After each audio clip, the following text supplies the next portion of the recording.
What's up, my peoples? It's 1:42 a.m. in the morning, so this has got to be short. I gotta make it short. I should have been in my bed already. What did I read this morning? I read from a Minor Prophet book. So let me get to it. It's a Minor Prophet. I don't remember which one it was. It's at the beginning.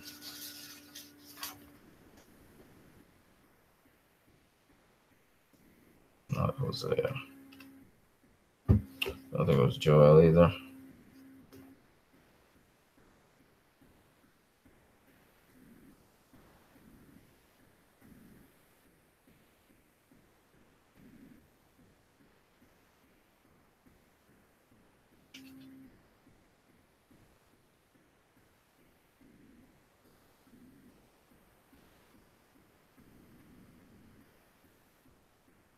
This is it. I found it. Wow, 2 viewers already. Wow, you guys really on point. Shout out to all you guys out there. Micah. I don't think it was Micah, but anyway, this is about, I think it's similar sentiment because it's something to do with enemies. Hear, everyone. Listen, O world. Let the Lord be witness against you, the Lord from his holy temple. For behold, the Lord shall come out from his place and will come down and tread upon high places of the earth, and the mountain shall be molten unto him, and the valley shall be cleft as wax before the fire, and the waters that pour down a steep place. For the transgression of Jacob is all this, and for the sins of the house of Israel. What is the transgression of Jacob? Not Samaria. Where are the high places of Judah? Are they not Jerusalem?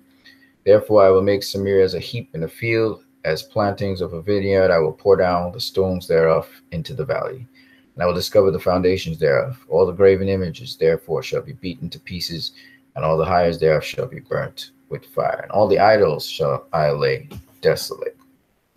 Okay, so that's a lot of imagery to suck up in a couple sentences, but it's pretty much this.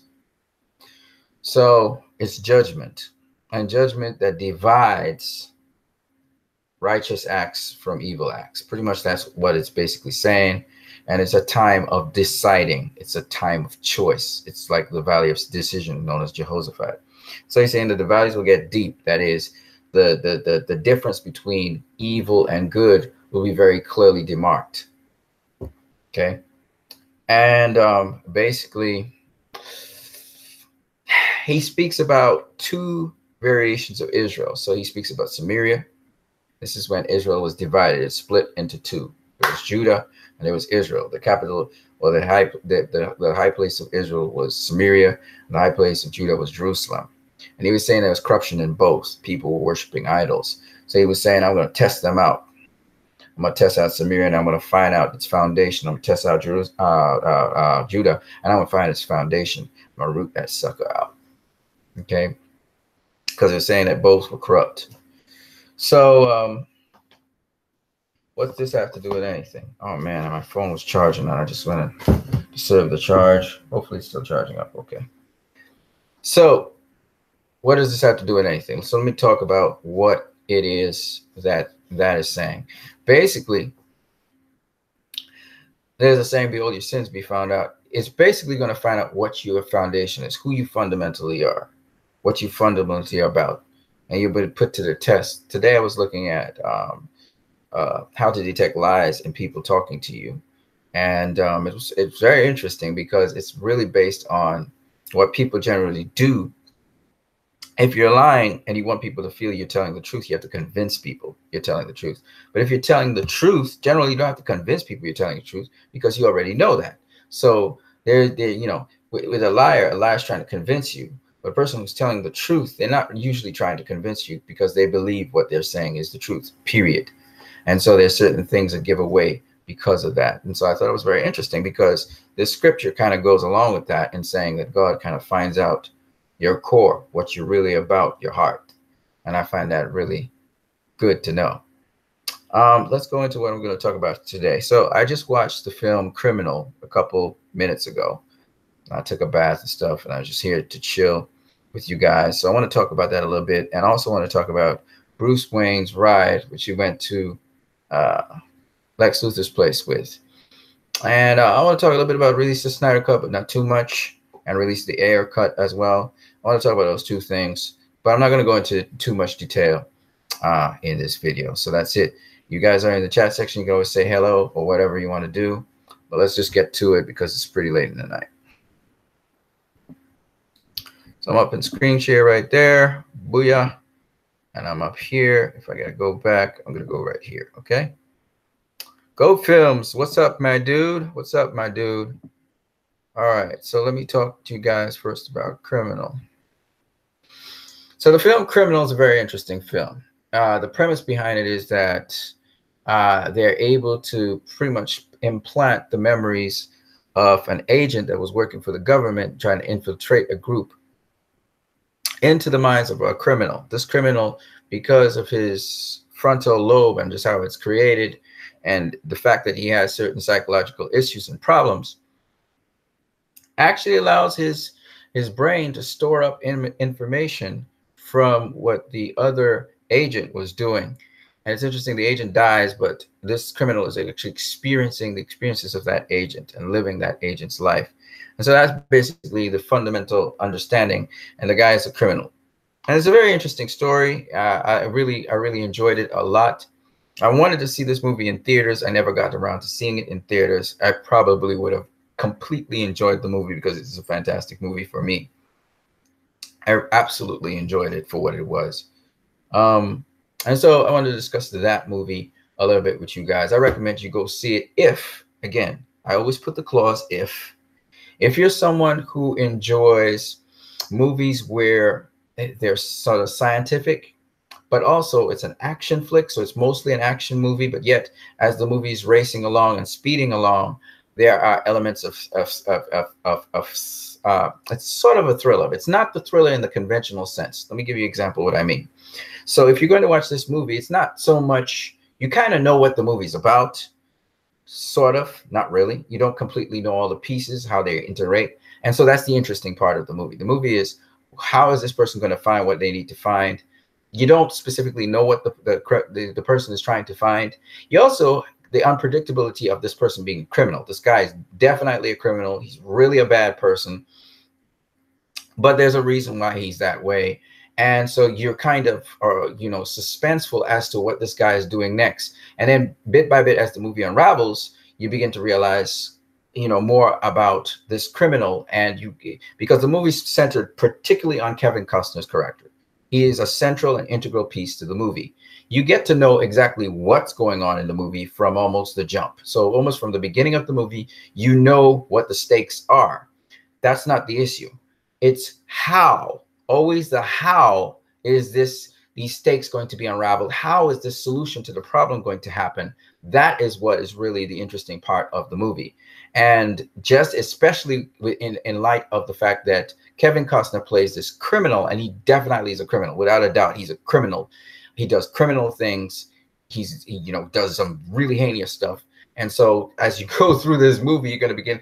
I really enjoyed it for the fact that Kevin Costner really played this role absolutely fantastic. This is a role Kevin Costner played that I've never really seen him play. And so it's extremely interesting. You get lost. You don't really think of Kevin Costner anymore. You think of the character.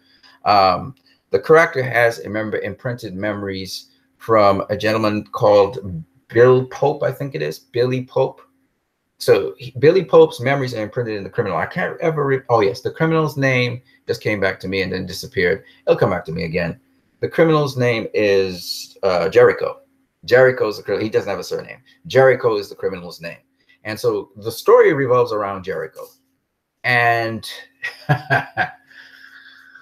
yeah, that's as much as I will say.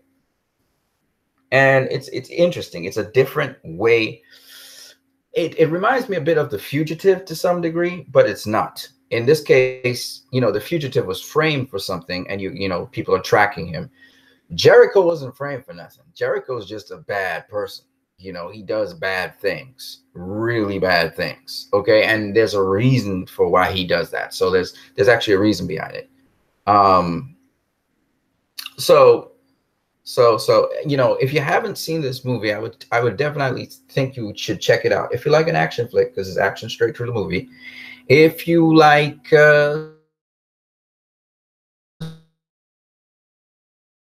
if you like you know, badassery, this movie is badass. From start to finish, it's a badass movie.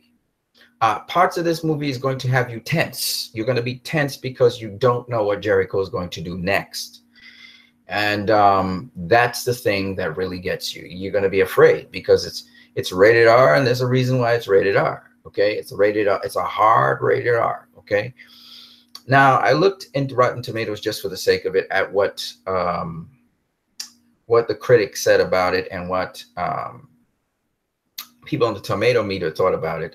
It's very interesting. You know, the critics bashed it, and most people didn't seem to like it, or I don't know. At least on the tomato meter. Tomato meter doesn't mean shit to me, because I've realized innovative movies which have different endings, like the movie I told you about, All About Steve, is a fantastic little film. Again, it's very unorthodox in how it goes about telling a story of romance. I like that. It's not predictable. I like that Criminal is also not a predictable movie, even though the critics are going to say it's a predictable movie, and they're going to say, despite the cast, trying to do really impressive cast, doing the best with their acting, the movie falls short. Don't listen to them. Okay, don't listen to these idiots, because as far as I'm concerned, they probably watch one movie too many, and they're punch drunk with movies. That's probably their problem. Criminal is a movie that absolutely appeals to me. Every aspect of the movie is interesting. Now let me just say this. The plot is interesting. If you've ever seen Speed, this movie is something like Speed. It's something like Speed, but it's okay. In generally in movies, there's a big baddie, right? What happens when your main protagonist is a big baddie, or one of several big baddies? That's the premise of this movie, and that's what makes it so interesting. And I knew I should have gone and seen it in the cinema, but I can't remember what other movie was out. I think it was Batman v Superman at the time or something. I can't remember what it was. But I went to see Batman v Superman. I really wanted to go see Criminal. I would not have been disappointed. This is the kind of movie I like to see. Kevin Costner by far did an excellent job. Other characters that were in there were Gal Gadot, but Gal Gadot didn't play a principal role. She was kind of a peripheral role, but yet it was still an important role in the movie. The movie has a lot of psychology behind it. Well, not a lot of psychology, but it's a psychological kind of a film to some degree. It's superficially psychological. It's got great action. But more so, how does this hardened, callous criminal in Jericho, how does he come to help bring closure to the end of the story? That's the fantastic part about the whole thing. And there are some other characters in the film, like the Dutchman, and I forgot the big baddie was, and so a number of other characters were in the film. And it's just interesting because, okay, this is how I put it. If you've ever seen Cyborg is two sentient beings.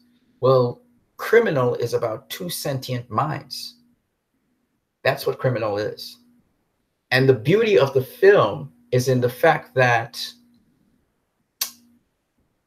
there's a symbiosis between these two minds that makes the movie interesting.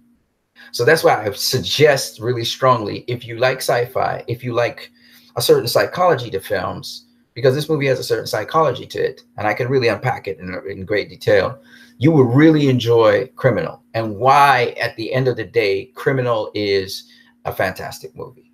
And again, I don't know. I don't know what's wrong going on with critics and people these days when they watch movies, but I could watch Criminal again because it's unique. I saw it, I think it was on HBO tonight or last night. But I really enjoyed that film. I really did. I know this was a film I should have gone in the cinema to see. It attracted me from the get-go, and I was like, this is an interest. It's not the concept that's so interesting as it is Jericho's journey through this movie, and Jericho journeys through this movie. And I'm not going to say any more about that. I think anything else would kind of spoil the movie for you if you knew about more of it. I think you have to go in and just follow the movie along to its end. Now, some people will come on here in the comment section and say, oh no, Criminal was a terrible movie. And they will say it without ever justifying why they think it's terrible or why it doesn't appeal to their appetite. So that's why I said I spoke specifically about you have to enjoy sci-fi, realistic sci-fi. This sci-fi is very realistic because the the techniques and so on. It's kind of cutting edge. It's kind of like what is really possible now. And on top of it, it's interesting because it's a criminal that they used. And so that leads to tremendous, the movie's called Criminal for a reason. And so your main protagonist is a criminal, a hardened, cold-blooded, cold-hearted criminal. So once you remember that, now you can go through this movie really enjoying it. Tommy Lee Jones was the doctor. Gary Oldman was the head of the intelligence, which was trying to stop a certain thing from happening. Kevin Costner happened to be the device or Jericho that they were going to use to try and recapture the memories of a certain individuals to help Gary Oldman and his team get to the bottom of a time-sensitive issue. Gal Gadot was the mother and a wife of Billy Pope, okay, who was the undercover agent, and of course Alice Eve was the daughter of Billy Pope. And then on top of that, and they were in the story, but they were not principals in the story per se. And then we also had the actress who played Fiora Ull. She was in the movie, and she was fantastic in the movie as well. And I tell you, every single moment you're wondering, certain things happen in the movie where you wonder, because there's certain things, very violent stuff. It's some very violent, edgy. If you like badassery, if you like edginess, it reminds me of films from the 90s and 80s, how edgy they were. And this movie is edgy. It has a lot of edge to it. Kevin Costner acted with a lot of edge, and he really took on that role of Jericho really fantastically. Jericho is not a nice person to the core, but there's a reason why he's that way. So you'll understand that reason. Once you understand the reasoning behind it, then it makes sense what happens afterwards. I really enjoyed it. It reminded me of Face Off. It reminded me of some of the films in the 90s, like Face Off and The Rock, but with a little bit more meat on the bones. So I really enjoyed Criminal.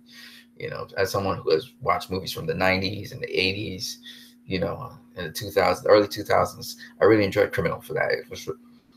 And I shout out from the past and still had some meat on the bones in terms of the story. So I really enjoyed it. And mostly, it also had emotional weight to it, which was pretty interesting for a movie that's kind of moving along pretty fast.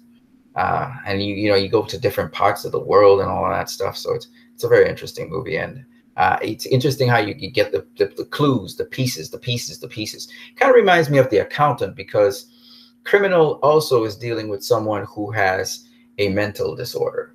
All right. Whereas Ben Affleck's character had autism, Jericho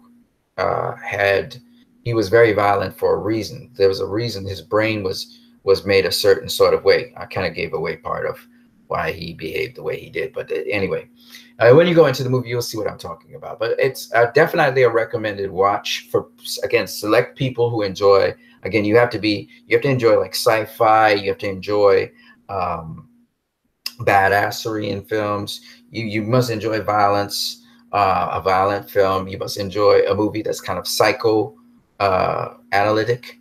You have to enjoy thrillers, because it's not, what's the stakes.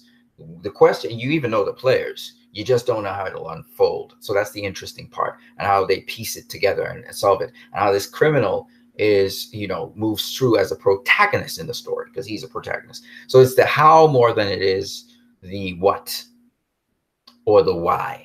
The why also comes along with the how as we move through the story. So that's the key to Criminal. Let me see what you guys are saying. First of all, here in the comment section, nothing. Okay, let me go back to what I was saying. So that basically is what I wanted to talk to you guys about. I recommended movie Criminal. I think it's a pretty good movie.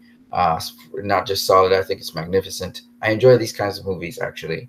And I knew this was a movie for me I should have gone into the cinema and seen it, but I didn't. There were some other blockbusters around, I guess.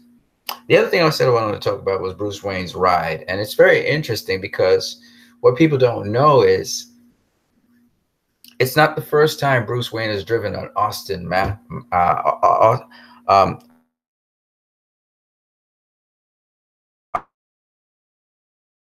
in Batman v Superman, which was Zack Snyder's car. But actually in Batman Robin 2015 animated film, which is dealing with the Court of Owls, that's a film with the Court of Owls in it. So you can go ahead and check it out. It's an animated film. He drove an Aston Martin DB9. Okay, this is the Aston Martin DB9 here, which got crashed in an accident. And the Court of Owls took him and carried him down to the Court of Owls for him to make his decision. And then in Batman White Knight, which came after BVS, which is 2017-2018 comic, he drove a James Bond Dalton Aston Martin V8 Vantage, which you see down here. So I thought that was really cool. It kind of emulates the scene that you see here in Batman v Superman. So Batman v Superman has definitely influenced the comics, but also before Batman v Superman, there was an animated film in which he was actually driving an Aston Martin. And so there's a kind of link now here between him and James Bond here, post BVS. But before that, it kind of was preceded by an Aston Martin before that Bruce Wayne was driving. So I thought this was kind of cool for you guys to just check out. It's just a little tidbit in there that I wanted to throw in that I thought maybe you guys would like that. You know, that if there was a precedent or maybe even a successive event that happened in the comics or in animated film. All right, guys, if you want to leave your comments below. But that's basically it for me. I have to wrap it up really quickly because time is against me. Let me see if I can come out of screen share here. Oh, yes, I said I was going to talk a little bit about the Release the Snyder Cut movement and just a few things about that. So let me just say a couple things about the Release the Snyder Cut movement before I move on. It's 2:04 in the morning. I need to shut this down. So first things first. Release the Snyder Cut movement is going quite well. Now we see, of course, today, actually, we see that Ray Fisher, I believe it is, he literally made a statement confirming the fact that, yes, he thinks the Snyder Cut should be released as well. So there you go. Jason Momoa and Cyborg have said this. Of course, unconfirmed, but someone again said this, that you know, Ciarán Hinds, who played Steppenwolf, that's sometime back last year, he said, you know, that was not the movie that he had acted for, and he really wished the Snyder Cut would be released. So I think Ciarán Hinds said that way back in the day. It was alleged. You know, it's all of this is said to be alleged, but I think nonetheless, this is what came out. And so I just wanted to share those updates with you guys. If you check me out on Twitter, I'm posting up a lot of Release the Snyder Cut stuff. Also recently, we also got some additional deleted scenes in Suicide Squad. We saw some deleted scenes from Suicide Squad Batman when he was able to nab down Harley Quinn.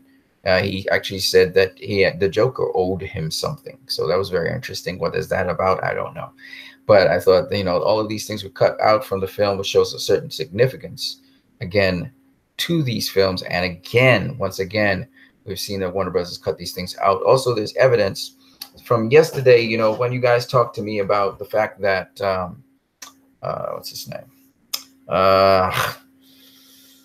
Wallace O'Keefe, he would have been Metallo. Well, it's interesting. There's there's not conceptual art now. This is actual design of Metallo that was brought out online.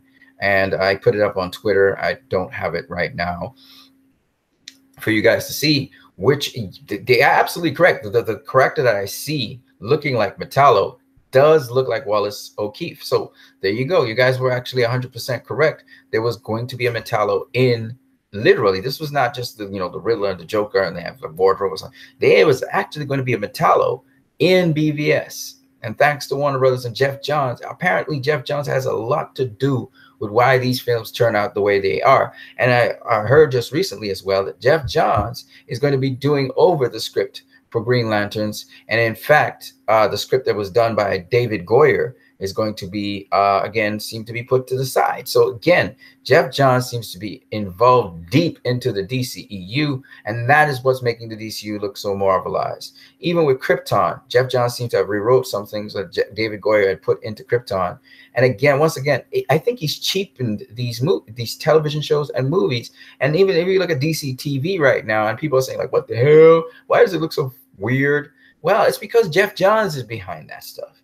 And so Geoff Johns, he constantly cheapens these productions. Instead of, you know, this guy doing comics and being a guy that suggests ideas to people, he's ending up writing scripts and writing stuff, and he's just watering down the movies and the edginess of it and stuff. And he's happy now to be involved in that because he thought he should have been running the show all along and not Zack Snyder. And it's really sad because it seems as though he was jealous of Zack Snyder getting Man of Steel off the ground so well. And he's trying to go against everything that Zack Snyder's doing to try and just, I think he's going to run the DCU down pretty much.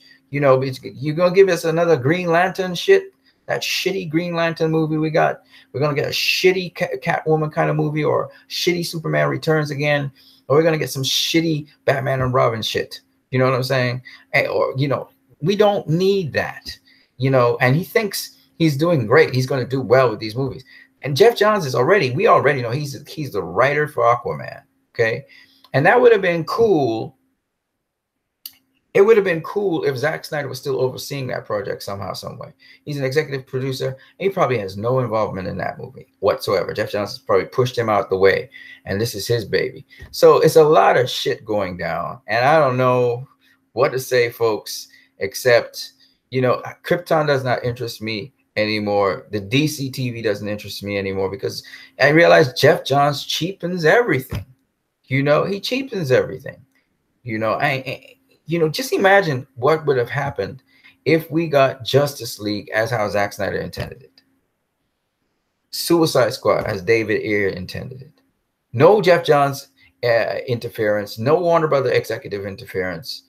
You know, I could see Geoff Johns speaking to these executives and sabotaging these films. You know what I mean? He's not doing it to Zack Snyder's face, but behind his back, he probably is doing that, which is why, you know, Kevin Smith's talking about with Geoff Johns and all this stuff. He's talking with, you know, about Geoff Johns and all this stuff. I don't particularly dig it. I really don't. Geoff Johns is a guy who's consulted on things. Even if we're going according to your comic books, or we're pulling stuff from your comic books, that's all well and good. You're not supposed to be a go-to guy for anything in the filmmaking process, man. Leave that to the people who can do it. Right? With Wonder Woman, it was Alan Heinberg. Zack Snyder wrote the story for that, not Geoff Johns. I mean, why Geoff Johns, man? Why are you even... Anyways, man. So anyway, so that's what I have to update to you guys. The other thing is, a lot of people, I was talking about, you know, the recent Snyder Cut. I was saying that James Wan's movie is being affected by Warner Brothers. I also said on Twitter that, what did I say, boy? You know, I said that if they go down this road, it's not just about releasing Snyder Cut. This thing is bigger than that. This is about directors being allowed to direct the movies the way they want to direct them. And I went on to say that, you know, if this thing continues on the pathway it's going, that movie's going to just flunk at the box office. They're going to flop, they're going to bomb, and then there will be no DCU. One guy, he looked at me and he started to curse me out. This is a guy who actually reported on, I think it was either Ray Fisher or Jason Momoa. I think it was Ray Fisher today or whatever.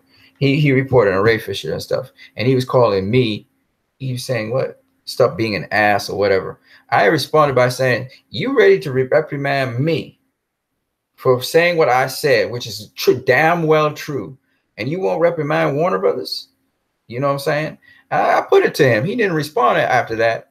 You know, some two other not so smart people liked his thing, but on Twitter. But my point is, you know, some people saying, oh, I heard even some jackasses saying, oh, you know what, this person wants to try and get views, and they're trying to get views on social media. I'm like, jackass, I don't care about views. I just speak my mind and I speak the truth. I couldn't give a damn if anybody viewed my videos. The important thing is I speak the truth, you know. And you can't really tell me anything because I went and watched those movies at least 45 times. All of the DCU movies in total 45 fucking times. So I can say whatever I want to say about those movies. I've defended those movies. All right. I was the first to defend fucking BVS before any motherfucker online was defending BVS. I was up on YouTube killing it. I make many, many videos on the DCEU. So the last person you want to be talking to about the DCEU is me. All right. And telling me how to approach the DCEU because you're out of your fucking mind. You know, sorry about the expletives. So the point is, he ain't gonna shut me up because I will talk and I will say what I gotta say. And it's up to Warner Brothers to either listen or to continue down the Marvel line that they're going. But either way, just expect a lashback. All right. If you think you're going to court Marvel fans and somehow they're going to bail you out, maybe they will. Maybe Marvel fans will come across. But guess what? I won't be watching your fucking movies. Fuck you. That's what will happen. Because I don't give a damn about Marvelizing a universe. Really don't. Right.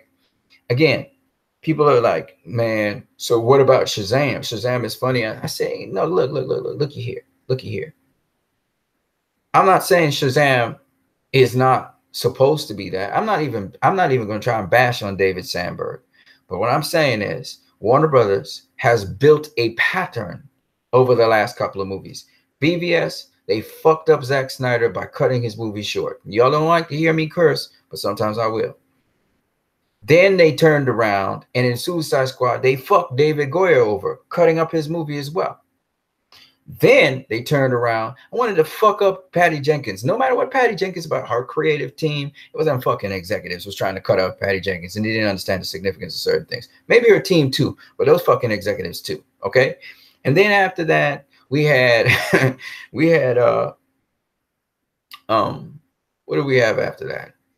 Oh, after Wonder Woman was Justice League. And we know Zack Snyder was fucked over. So you telling me you gonna fuck up directors from the second DCEU film, you fucking them over, and you just can't stop fucking them over. You're gonna tell me you're gonna stop on the 6th movie? Really? You're gonna stop? Even though that Justice League there, they flopped. You're gonna stop, right? There was a big break where everything went mute silent after Justice League flopped. You didn't hear nothing about Aquaman. It was silent. What was happening there? We was hearing all about Aquaman before that. We was hearing about Aquaman. James Wan was talking about Aquaman. They finished shooting Aquaman and everything. We saw them wrap up Aquaman. You know, James Wan, they were doing the post-production work. And all of a sudden, nothing on Aquaman. What happened in that space of time? You know what's interesting? Some of the people who supported the Snyder Cut, you know, and was bashing Justice League, all of a sudden they want to tell me to shut up because I'm observing what's happening in real time. They're the same ones who observe Justice League in real time, right? Because see, at the time, the media started building up these rumors about Justice League. You know, Joss Whedon is doing major reshoots, which he absolutely did, actually. He ended up doing major reshoots for real. Their rumors were actually correct. And they went on to say all kinds of things about Justice League after Zack Snyder left and stuff. And so they were all riled up. Nobody ain't saying nothing about Aquaman right now. I'm the only one saying it. You see, like again, watch it again. Watch, I'm the only one saying it. When it was defending Justice League, and Justice League was saved because of people like me, all right, at the box office, other than that motherfucker would have tanked worse. Warner Brothers would not make no money whatsoever on Justice League, and they would have lost a ton of money. It's because of people like me. I supported it. I went to the cinema 10 times. I only gave positive reviews while Justice League was in the theater. So once again, I don't ever speak as if I want to destroy the DCEU. I'm always sending warning signals. That's what I do. That's what I do. I ain't trying to destroy the DCEU shit. That's where my entertainment comes from. Why would I destroy it? But I ain't going to support shit that you put out there. And Justice League turns out to be a pile of rubbish, even though I loved it for what it was at the time. Now that I look back at it, I don't even love it that much anymore. You know, because what I see is it reminds me of what Warner Brothers is doing to these directors. And it's a bitter taste in my mouth right now. very bitter. Right? So that's why you see me pushing so hard for the Snyder Cut. But I try my best. I try to keep it reserved in terms of I don't straight out say fuck Warner Brothers. I don't straight out say I hope your fucking universe go to hell, because I could really say that. And I know there's people, I see them on Twitter, I see them all around. In fact, there's a movement going around saying boycott the fucking DCEU, release the Snyder Cut. I actually see those people around, right? And this is early in the game. All right. I can see a split again in the DCU fandom easy. Right. I see what's happening already. So that's why I was talking to Warner Bros. About releasing the Snyder Cut. And I said it again. I'm going to say it again because people saying I'm full of shit. I said, regardless of whether Warner Brothers releases that cut or not, that cut is going to come out. Now, it'll come out illegally through a leak. But either way, motherfucker better get their act together. That's Warner Brothers. All right. Because, as I said before, if that cut leaks, and it will leak slowly, but it will take a year, but it will leak. And I'm telling you, within a year, people say I'm talking out of my ass. Okay, we'll see. We'll see. We'll see. Trust me, motherfuckers. Y'all don't know what this shit gonna go down. All right. One way or the other, this cut is not taking 10 years to come out. It ain't going to take 20 years. It ain't going to take 30 years. It's not going to not come out. It's going to come out. And it's going to come out. They got a year to get their shit together. Otherwise, this shit is going to come out. It's going to come out, and they're not going to be able to trace who leaked it. It's going to be out. Folk going to see that cut one way or the other. So it's up to them, Warner Brothers, to do damage control. They trying to latch down on everything right now. They're trying to latch down on every piece of information, the shred of information right now. They're working on trying to latch it down. There's so many variables out there, man. They are fucked. They just don't know it yet. And so if I was them, like I keep on saying, and sorry for the expletives, but if I was them, I would be wise enough to say, I want to have control of this situation and release that cut. And if I was them, I would apologize to the fans, you know, because they I remember, I think it was Toby Emmerich said right after the Justice League movie flopped and stuff, he came out with a statement. And he said that they're gonna try and make a movie that pleases all the DCEU fans. That was what he said. So he's saying Aquaman's supposed to please all the DCU fans. And what I like, though, the play that they're playing, Jason Momoa and even Ray Fisher have stepped up. And Jason Momoa, who is the guy for Aquaman, has been pushing for the Snyder Cut, which is a very smart thing to do. And he said he saw the Snyder Cut, right? That's a smart thing because that can help Aquaman. Without James Wan coming out and supporting Zack Snyder like that, but he's still kind of showing his link to Zack Snyder, they're basically saying we support this, right? The problem with this is while they're saying they support this, Warner Brothers be trying to fuck James Wan in the ass right now. They trying, you know, and I just hope, because I ain't asking you. I'm telling you that's what's going on. I'm not asking about that anymore. I know that's what's going on in the background. There's a war going on. That's why the Snyder Cut is so important.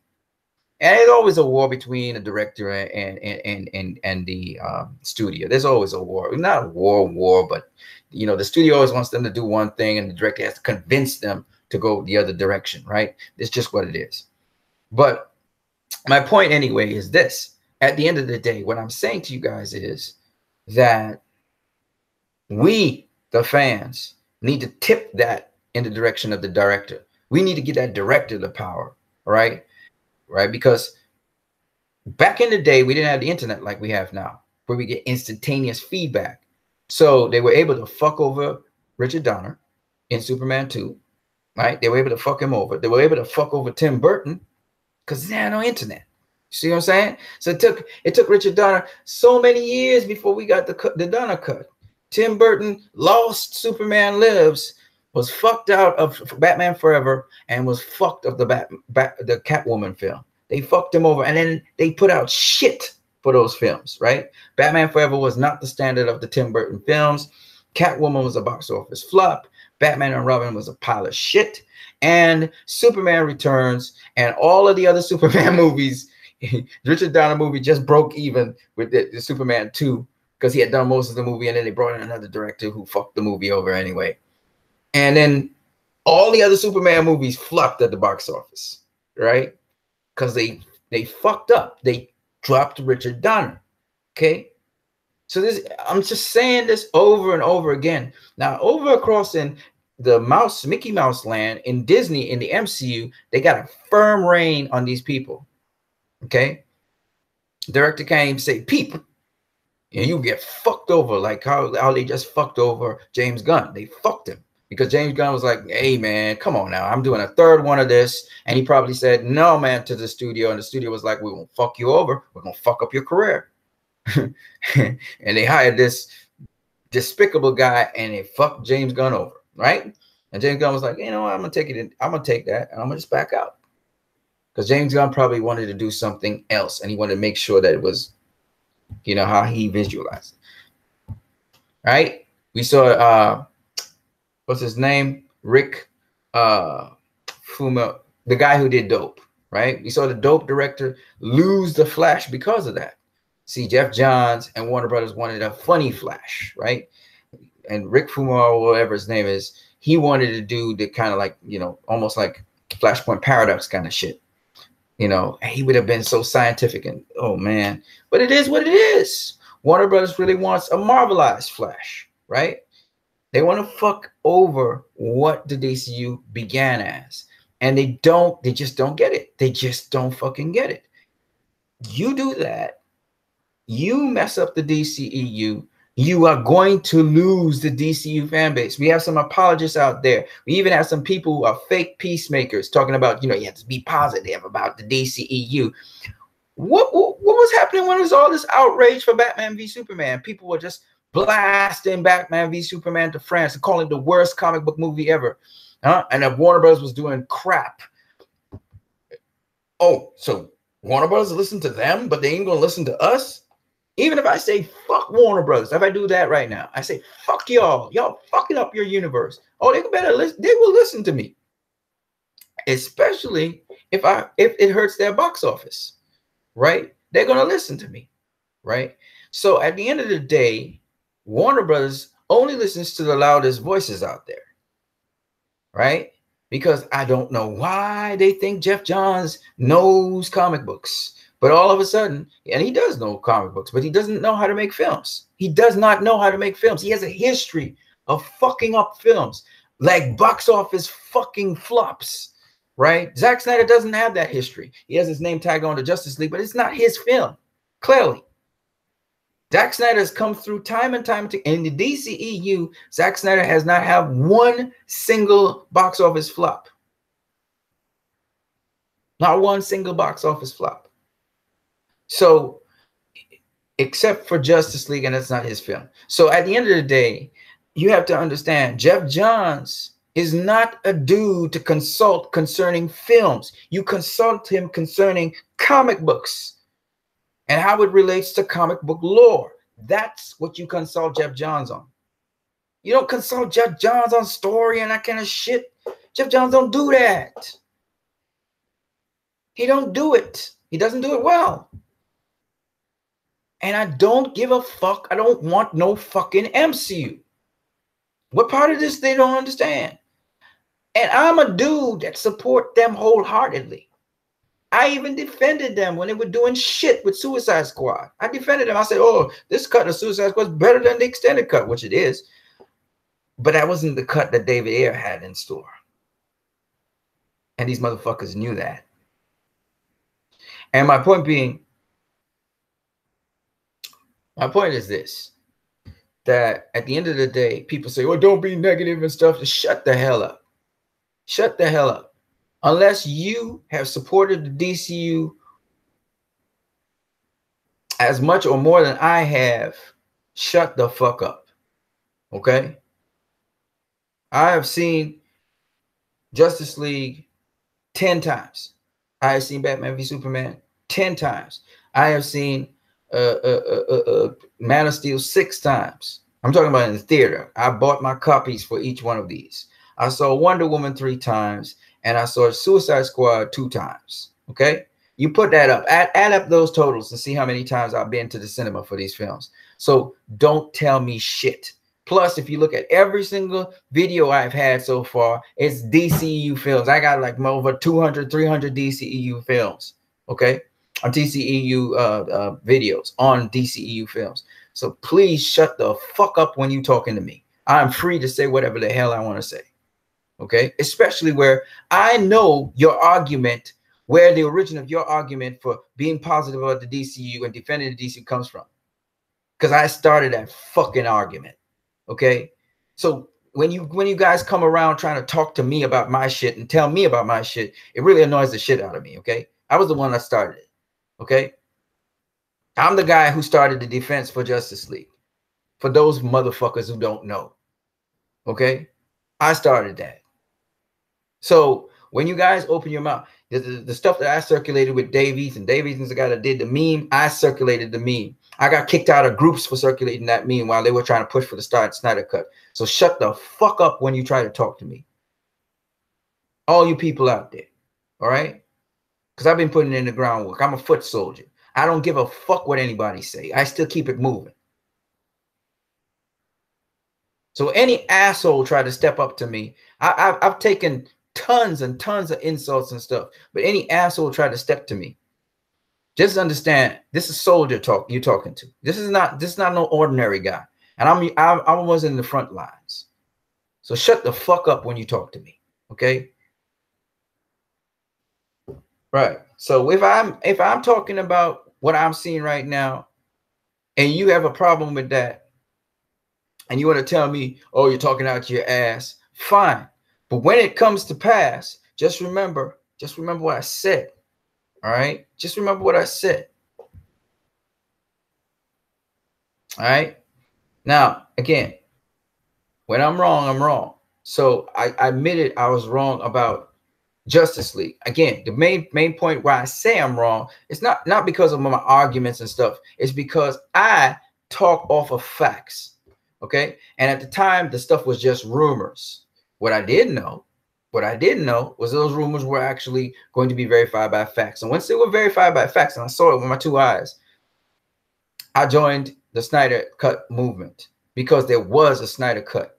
And it was a guy presenting the stuff, but he always presented it in an unverifiable way. I couldn't find the information I was looking for at the time. Now the information is there. You can see it. And fucking Warner Brothers, that was their fault. Their first big man, but it was in plain sight. I mean, we were seeing it in the trailers and everything, but it wasn't, you know, I wasn't processing it, right? I was still like under the illusion. And then when you saw that, when they brought out that deleted scene for Blu-ray with Superman, that broke the camel's back. And again, I wasn't wrong about Superman not wearing the black suit. He wasn't wearing the black suit. He ends up wearing the blue suit. But the point is, at the end of the day, there was a black suit. Now, the people who were alleging Superman wore the black suit and wear a mullet, whatever, that's another story for another day. That's not verifiable. And they were wrong about that as far as the information shows so far. I can't even say that he didn't wear the black suit because I'm not sure about that either. But what I do know is that what I saw from the deleted scene showed me that there was a black suit. So I was wrong. As much as those other people were wrong, that's neither here nor there to me. I was wrong.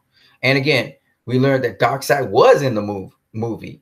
Okay, it just might have been referenced, but he was in the movie. And so all of these interesting things, as they come to, and we begin to piece together what was going on and stuff, it's very interesting. All right, not exactly in the way how we thought it was, but it was there. That's the important point. And so, yeah.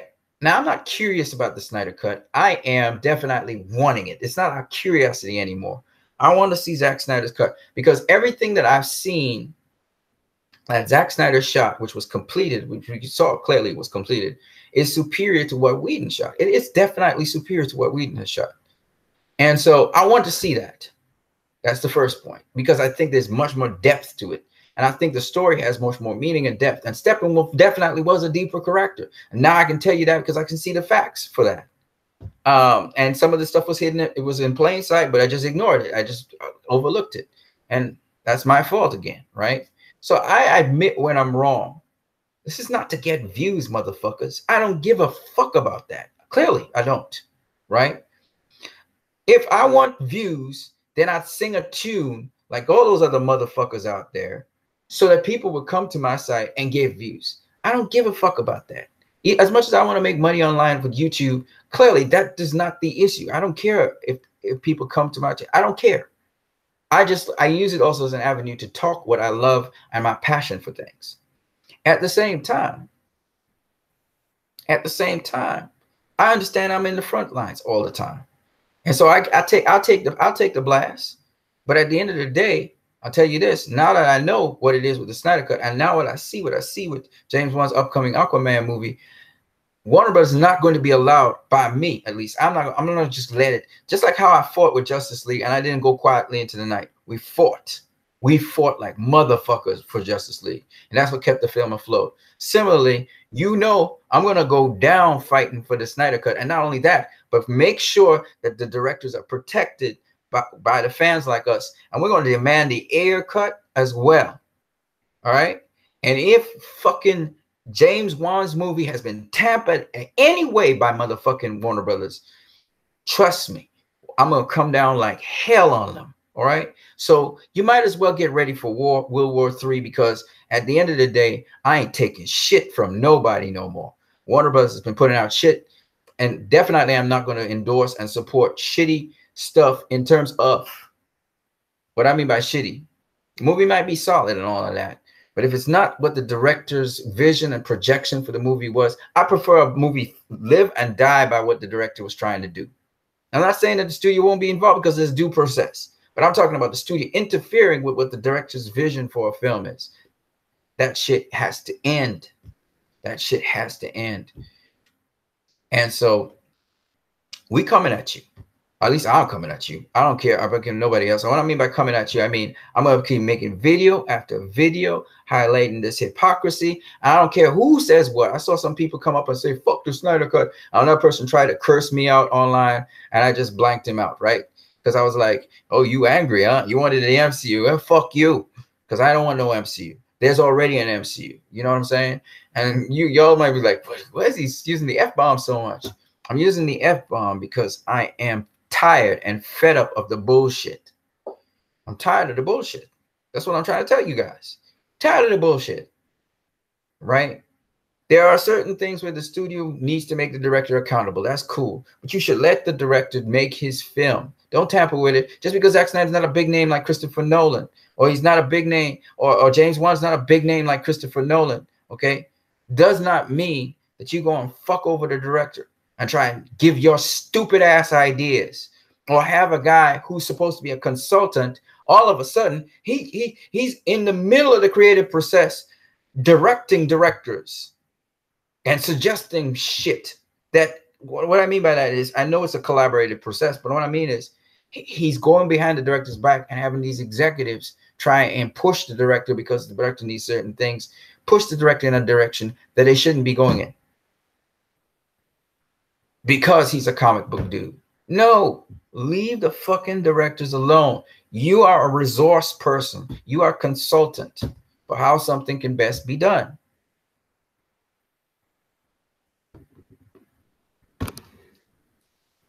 I know that Jeff Johns has written comic books, which is probably why he's doing the Aquaman, and he's screening it. You know, he's screenwriting it and screenplaying it.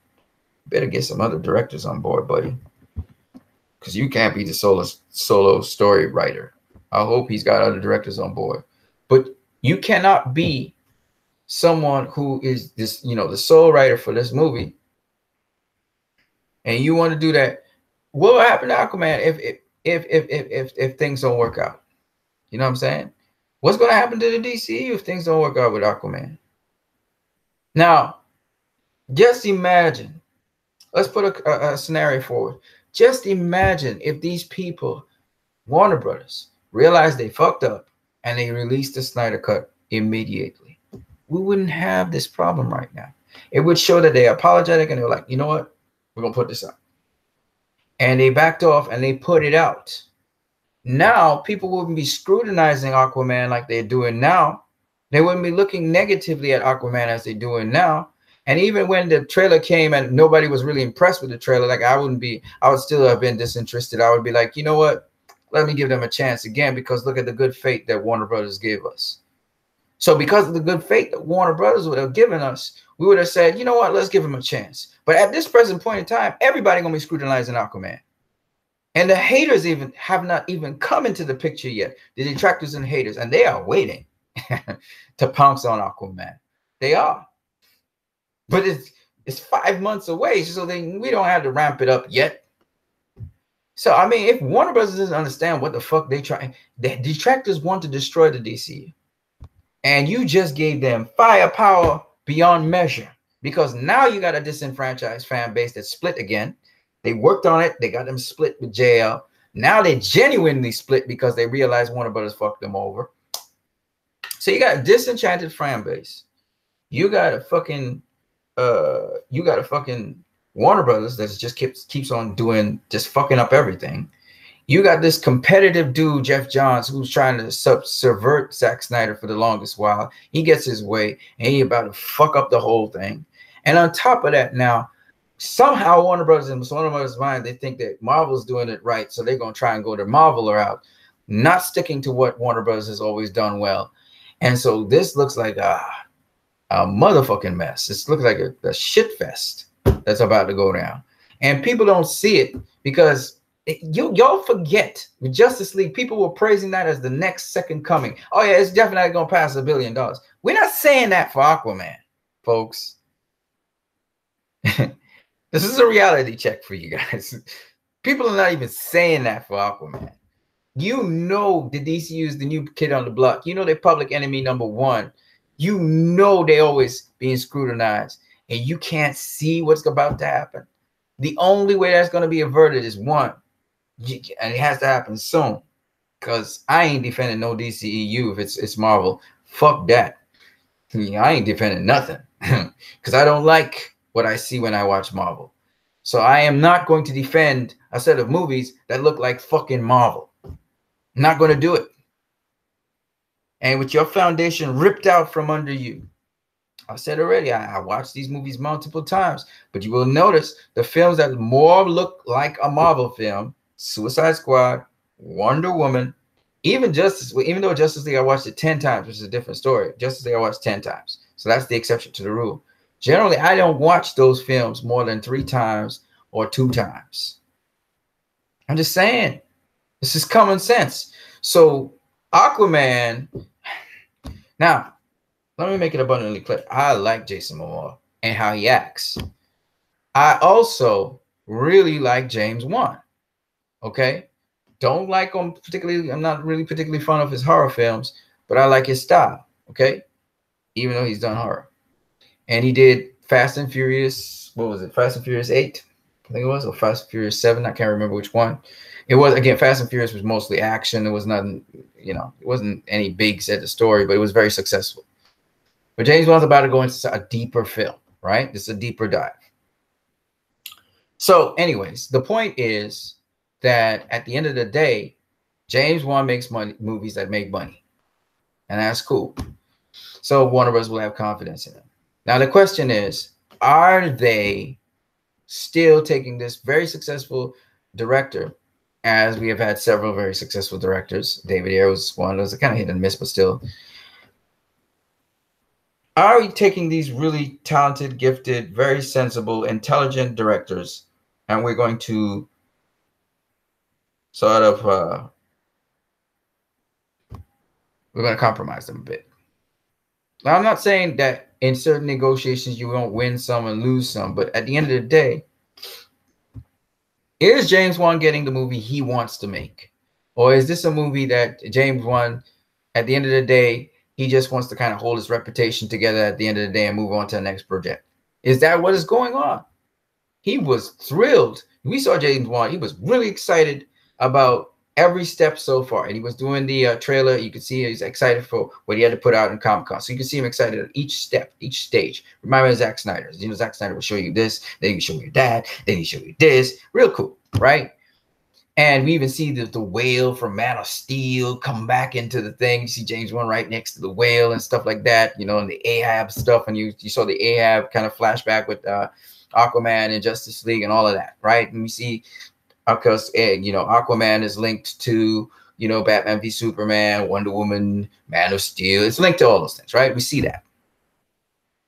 But is it, as I ask you again, is that what we're seeing so far? Is it, you know, 100% or 80% or 90% James Wan? That's what I want to know.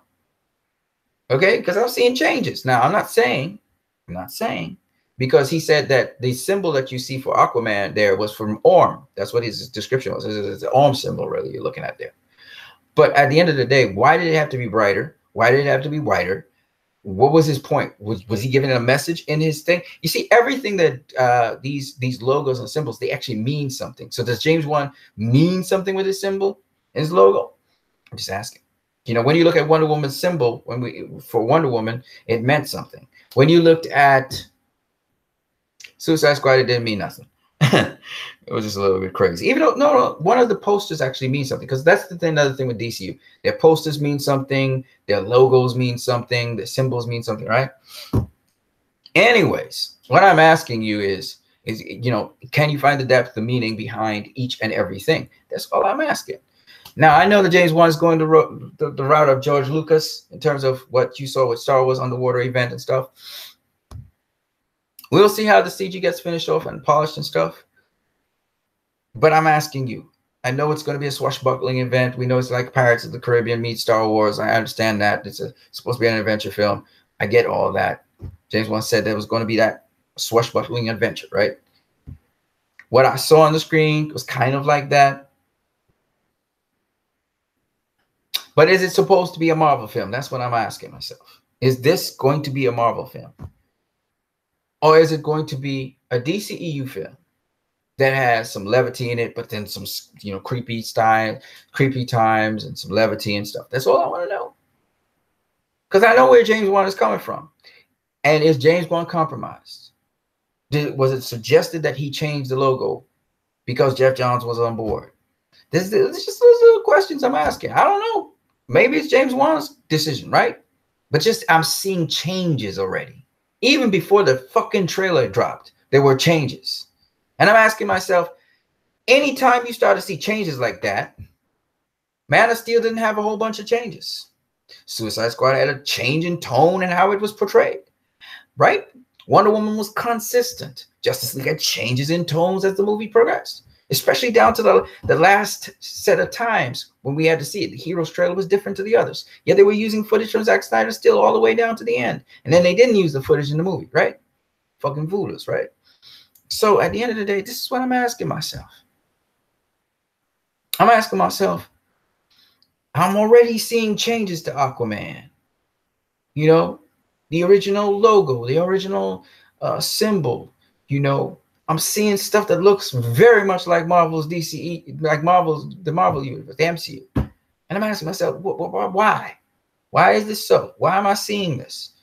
Yes, he's using Lucasfilm, but Lucasfilm has been able to do things that are much more grounded and look much more realistic than what I was seeing. So is it that maybe the CG is not complete or something? Why is it not dark? Why is it so light at certain points in time? Where there's a dark moment that should be dark, it's lighter. What's up with that? Why are they doing it that way? And so these things kind of went through my mind. I was asking these questions, and these questions stimulate someone to say, okay, let's look at the history of Warner Brothers. Okay, they messed around with Zack Snyder's movie, especially coming down to the end with BVS. Then they messed around with Suicide Squad, David Ayer's movie, and we saw a change in tone in the trailers. And then they messed around with, they tried to mess around with Wonder Woman. Patty Jenkins wasn't having that. She was like, fuck that. You will do it my way. All right. And then they tried to mess around with they messed around with Justice League, and they fucked around with Justice League, right? And they fooled us. They had the trailers, and we was still, even with the Heroes trailer, we saw Zack and the ring and everything, and then none of that came up, right? So they fooled us. Now, I would be a damn fucking asshole if I let them fool me again. Oh shit, no.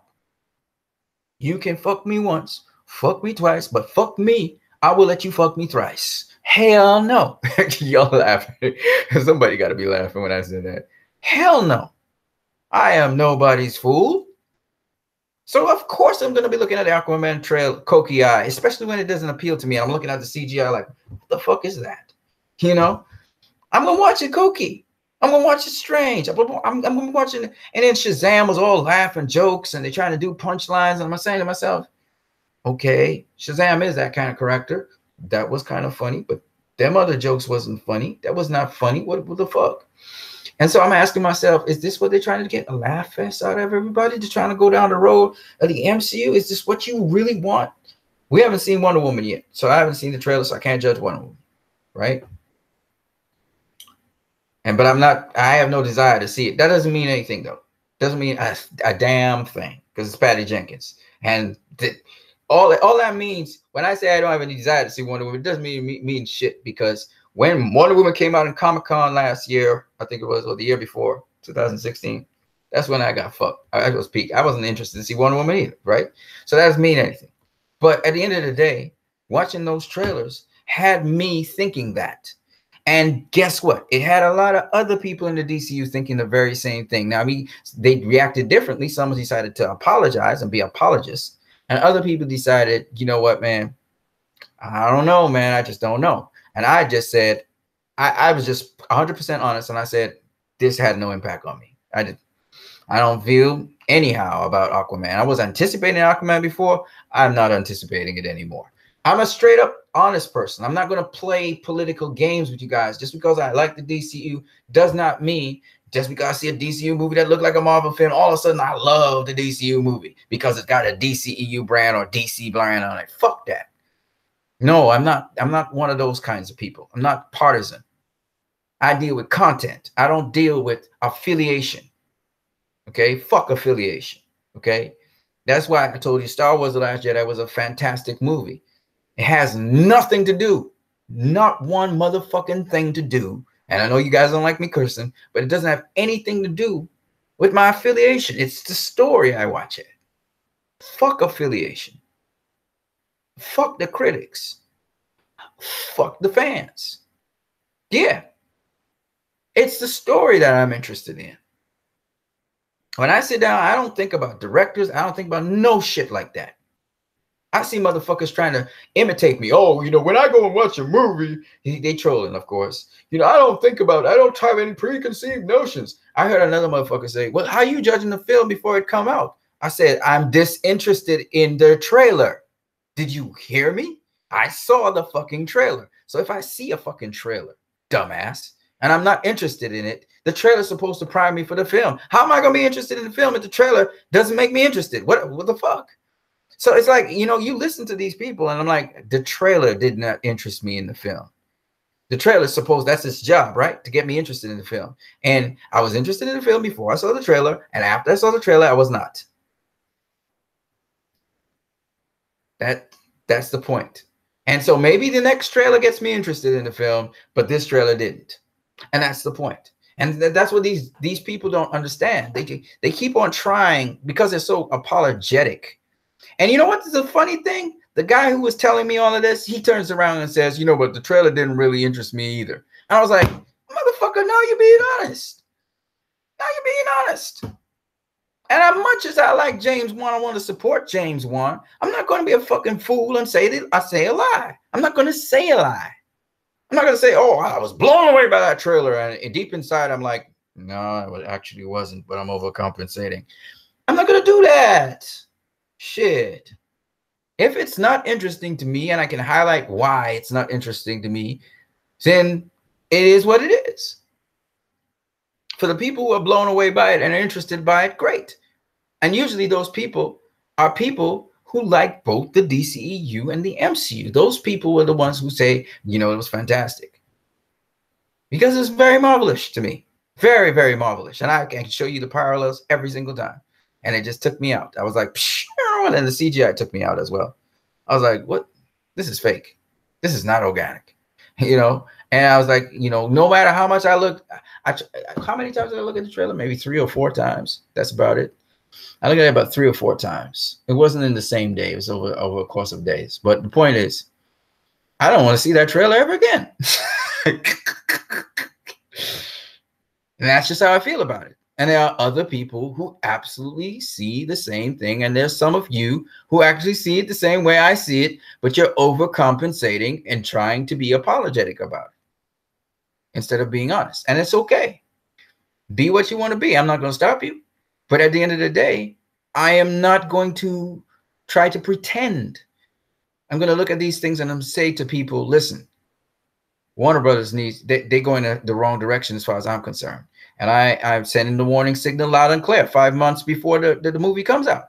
Now, if Warner Brothers wants to continue along that pathway and they think I'm stupid, yeah, you got me with Justice League. You got me. But motherfucker, you ain't going to get me again. All right? And I'm not just going to put out my money to you for any Marvel movie. It's not happening.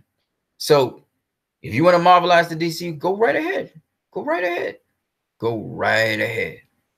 Just know I will not be there with you. I will not be there. I didn't come to the DCU to watch Marvel movies. Fuck that. Hell no. And that's exactly where they're going.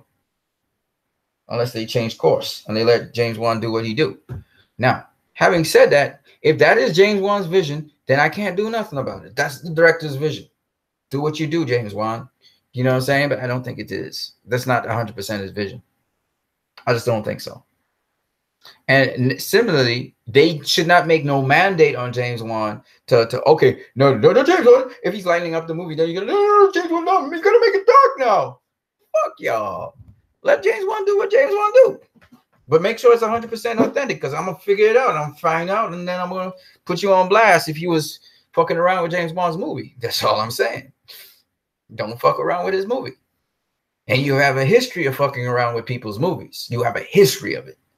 So that's why we safeguarding it now. We starting 5 months out. We know there's post-production, and we know it's hard to render this shit. So we start 5 months out to make sure that James Wan is protected. That's all I'm doing. That's all I'm doing here. And if I see a trailer that gets me excited for Aquaman, I'll let you guys know. But at this present point in time, it's not exciting me for Aquaman. And that's what it is. Damn. Shit, I didn't know you guys were here. GoFilm says, hey, I feel sorry for Aquaman. Don't feel sorry for Aquaman. Everybody's getting paid to do their job. Jason Momoa is getting paid to do Aquaman. Right? And Warner Brothers has been trying to hold back because they're thinking, you know, this is not going to be a good movie. It's going to suck or whatever. You know, so they must be talent pumping that in James Wan's ear. And James Wan just got to stay the course, bro. You got to stay the course. Don't compromise. Whatever it is you want to put on that screen, make sure it is your idea and your vision. Do not let the studio interfere with your vision, James Wan.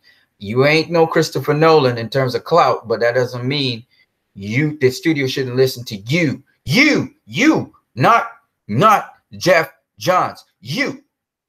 That's all I got to say about that. That's why the release the Snyder Cut movement is so important right now.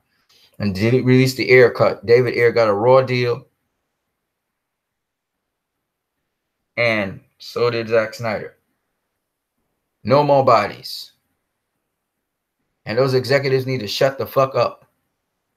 We don't want your ideas. Your ideas fucking suck. Let the filmmakers do what they do. Video Game Vision says, I'm pretty excited about Aquaman. I have hope. Hopefully the studios won't interfere too much. All I'm saying is let James Wan do what the fuck he do. He's a director. That's what he does. Let him direct the movie. All right? You know, Jeff Johns, he did the script for the movie. Fine.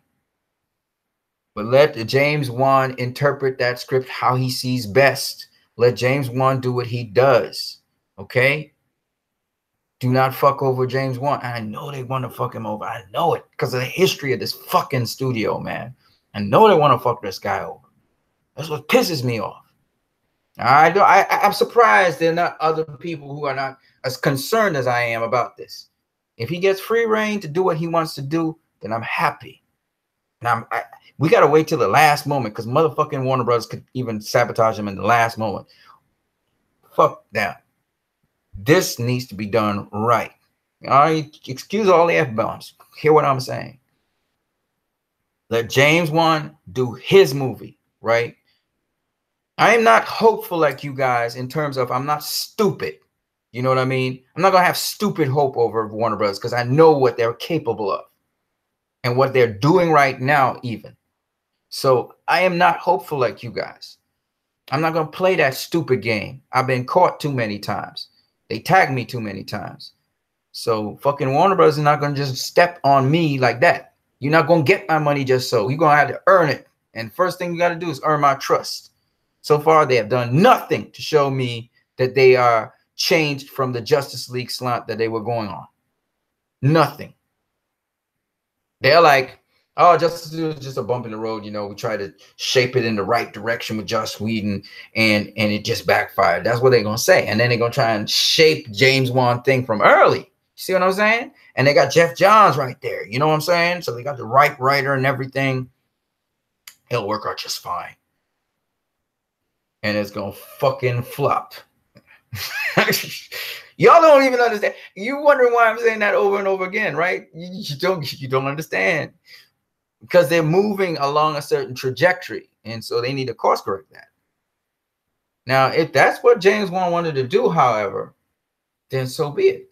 But if that's not what James Wan wanted to do, because I listened to James Wan in certain earlier interviews, I listened to James Wan post certain interviews, and they got me a little concerned. He started changing his tone a bit.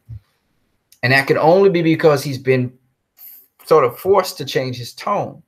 I listened to Ezra Miller before Zack Snyder had been removed from Justice League, and after Zack Snyder had been removed from Justice League, and his tone, how he spoke, was different. He didn't go into as much details about the Flash. He started simplifying things, and it made sense to me because Whedon was in charge at the time. You guys got to hear what I'm saying. You have to pay attention to the signs. So it's up to, you know, Warner Bros. To course correct themselves. We'll see.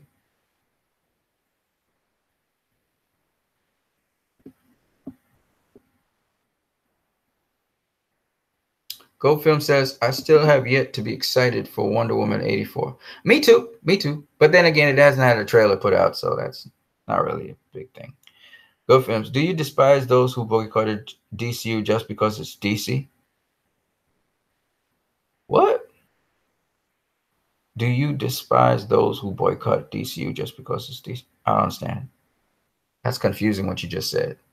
Were they a Marvel fans? How can they boycott the DCEU if they're not DCEU fans? They can't boycott it. They're not DCEU fans.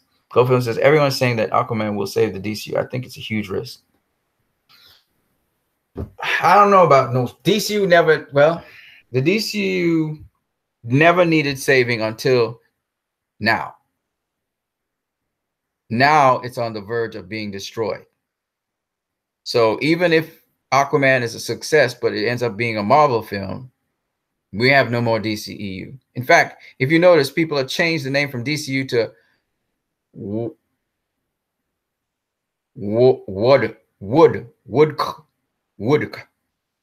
right?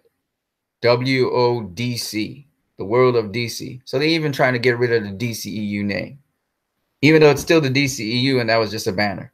So there's that kind of bullshit going on. Video Game Vision Quest says, when the Booster Gold eventually comes out, I want to be lighthearted and funny, but I like DC movies staying dark and weird.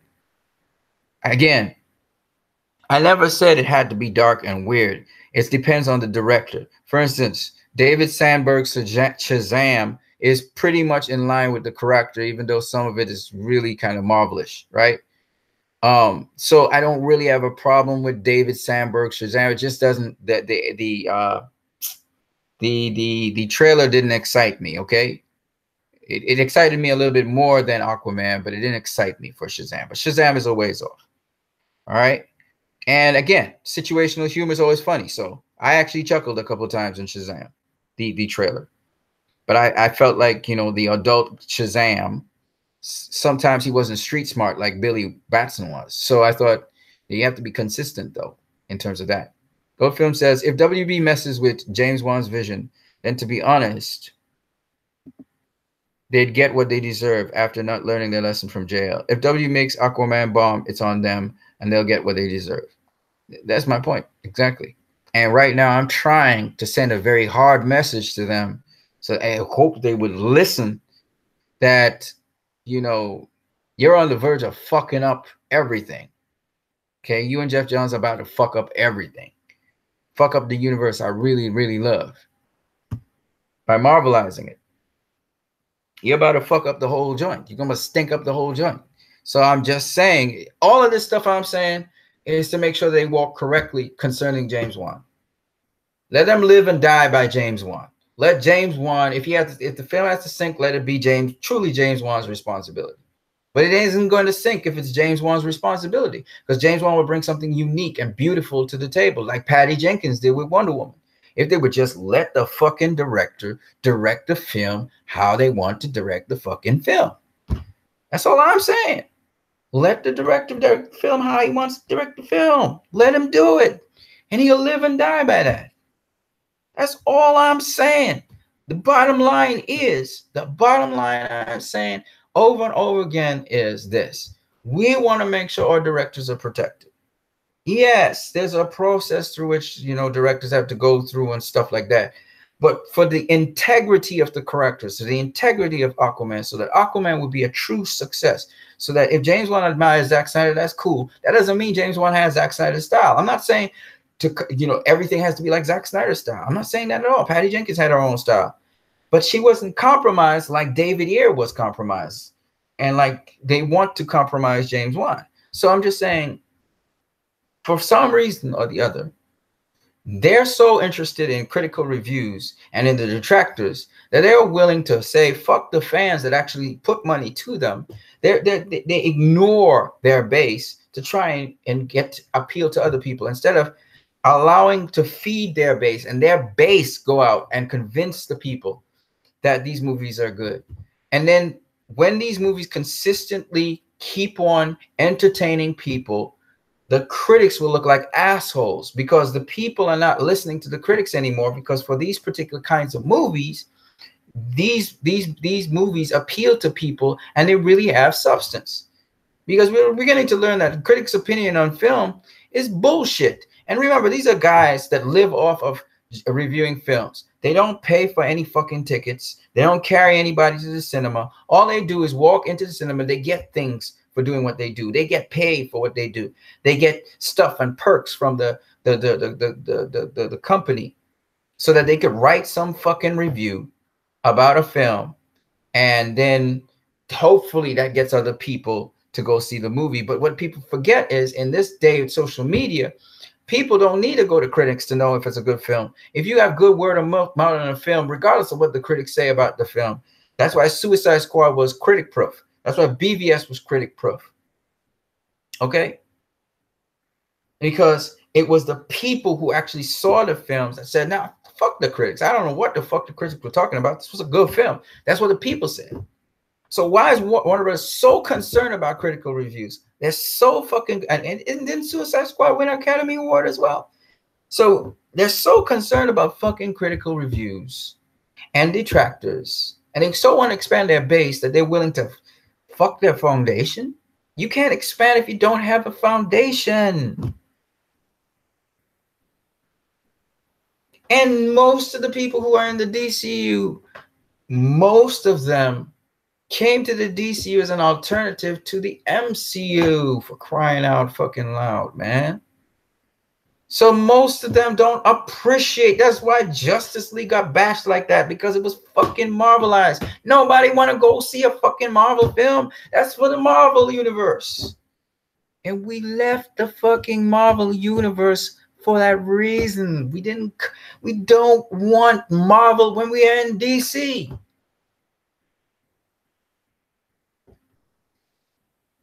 So, I mean, come on, man.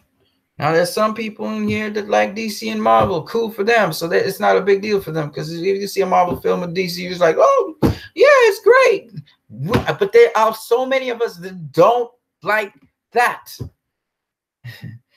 Why are you heading that direction? It's so stupid. I mean, it's just so stupid. And you watch the trailers and you're like, they're trying so hard to be fucking Marvel. Why? Marvel works.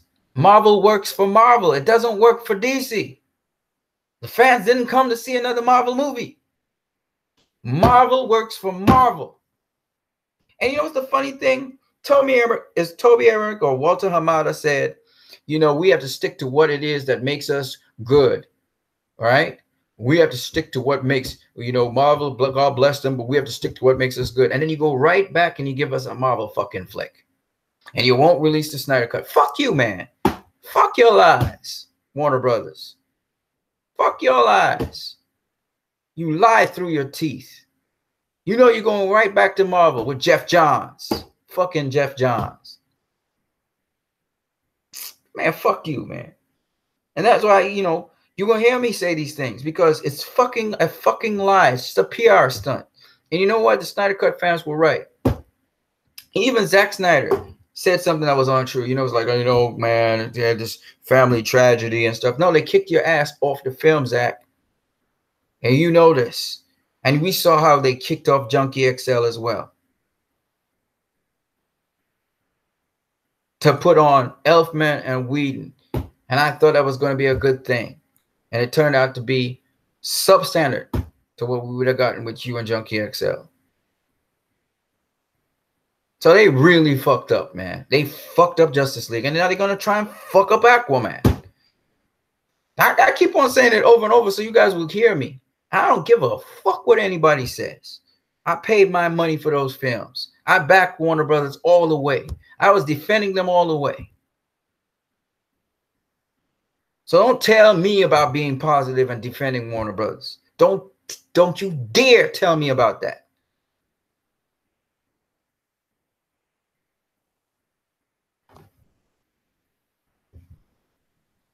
Now, I'm happy for those who are excited for those movies.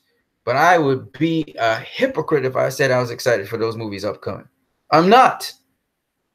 I'm not trying to lie. I'm not trying to be distracted. I'm not trying to bring down the DCU. I'm just not fucking excited for those movies. I'm not. And the expletives should tell you just how angry I am about it. Because I would love to be excited for them. I would love to support the DCU. I can't. Not right now. Not right now.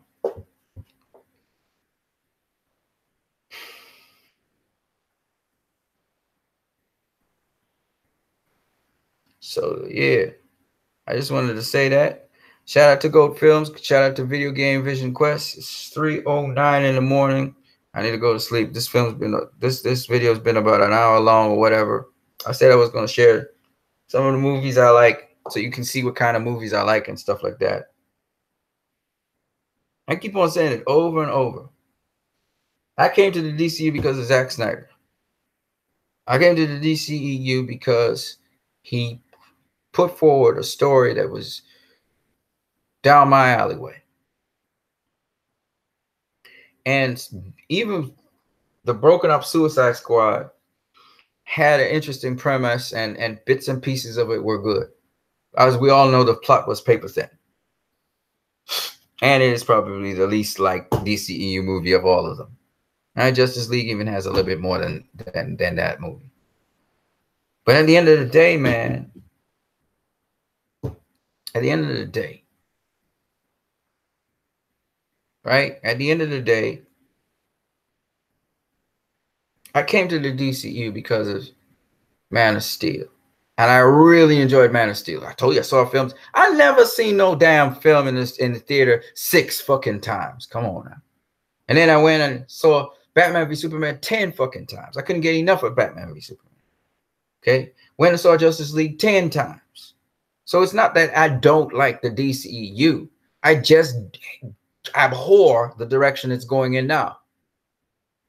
I don't like it. And anybody who is a DCEU fan who is being honest with themselves would say exactly the same thing. But they're afraid to say it when you should say it now. Now's the time to express your concern about it. Now's the time to do so. Because now changes could actually happen. Later on, there will be no time for changes. You can't be going now and bashing the DCEU at the last hour. but you were saying you was praising it before that. That's fucking hypocritical. When it's a fad to bash the DCU, but if the thing is changing into what it's supposed to be and it's something you can support, now we're gonna have a core base support these fucking movies. And so even when people come down with the bashing, we are united because we know what we're getting and we know this is good stuff. So even if people bash the DCEU, it will survive the detractors. It will survive the onslaught because they're gonna. These motherfuckers want the DCU to be destroyed.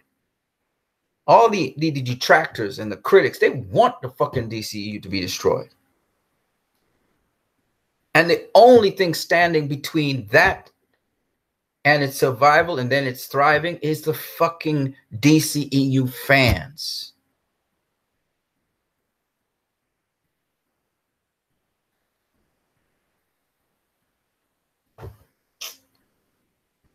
You understand?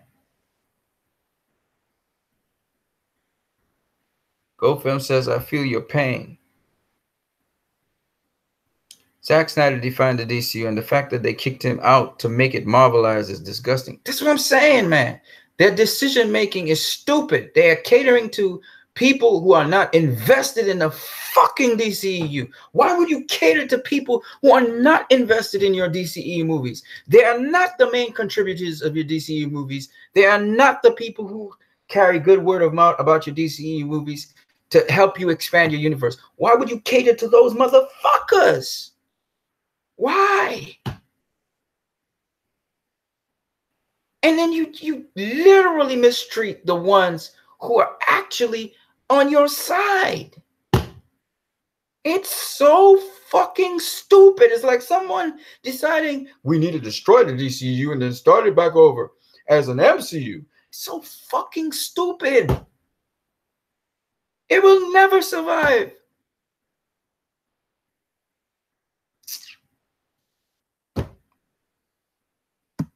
I mean, who informs these motherfuckers, man? Who informs Warner Brothers? You got the goose that lays the fucking golden egg, and you want to kill the goose to get a couple golden eggs. I just don't get it, man. Zack Snyder gave you something. Then other directors tried to contribute to make it more interesting. Don't listen to the detractors, man. What the fuck? It's about who makes the loudest noise? Okay. Well, we'll make noise. We'll make noise, and we can behave nasty. We can tell Warner Brothers, fuck you, Warner Brothers. Release the fucking Snyder Cut. Otherwise, we will get it. And when we get it, fuck you and fuck your universe. That's what you want to hear? You want people to curse your ass out? We can do it. It's easy because you didn't set precedent. You mistreat the people who actually contributed to get you in the position you are today. Because of some bullshit ass motherfucker with an agenda. So we can curse your ass out to kingdom come. And I hope all your executives who did not support Zack Snyder and who were trying to get the guy out of DCU, I hope they all get broke. Because y'all stupid. It's a stupidness, stupidity.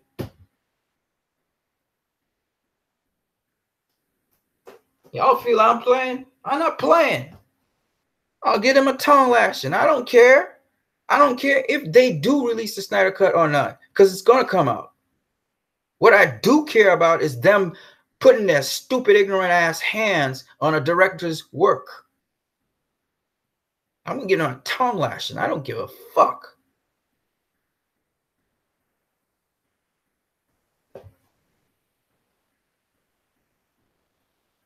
I don't give a fuck.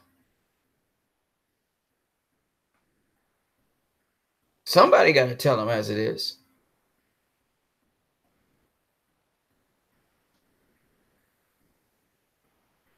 You fucking up the entire universe that you just got a good jump start to.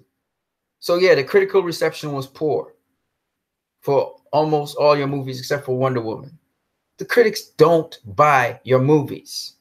They try to recommend them.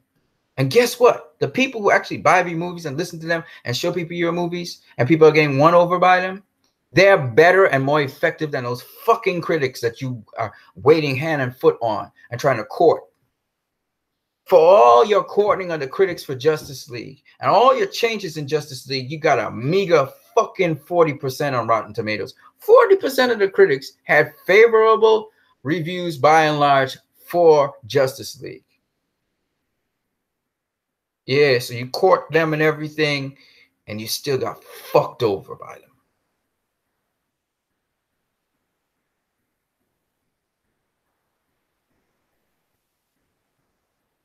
And the detractors still went ham on you. And then they used the DCEU fans' discontentment to say, see, the DCU is full of shit. It's just shitty movies nonstop, except for Wonder Woman. They got fuel. And then your dumbass, all that was happening behind the scenes got exposed. So your dumbass didn't even know how to cover up your shit. But you gonna cover up cover up Justice League, the Snyder Cut? You gonna hide that? All that shit leaked out. And you're gonna hide Justice League, the Snyder Cut from people? It's gonna leak the fuck out. Easy. Because you can't even contain that. I'm a town lash your motherfucking ass. I don't have a problem doing it. I don't have a problem playing the role of a black sheep in the asshole. I don't have a problem being that, because at the end of the day, somebody got to make your stupid ass understand that you're going in the wrong direction still. You constantly, motherfuckers, constantly do the wrong shit. You constantly trying to make kid-friendly movies where there's no need for that. And on top of that, they still gonna be kid-friendly because kids love any kind of movie. It's up to the parents to regulate what they see and discuss with them the contents of the movies. You could have had a fucking Justice League that's rated R, for crying out loud, like Batman v Superman. And the parents could either sit down and decide, depending on how old the kids are, whether they see it or not. And then they have a family discussion after. But you motherfuckers are so stupid. You don't even understand. Families can go into the cinema, see certain things, and decide if their children should or shouldn't, or talk to them.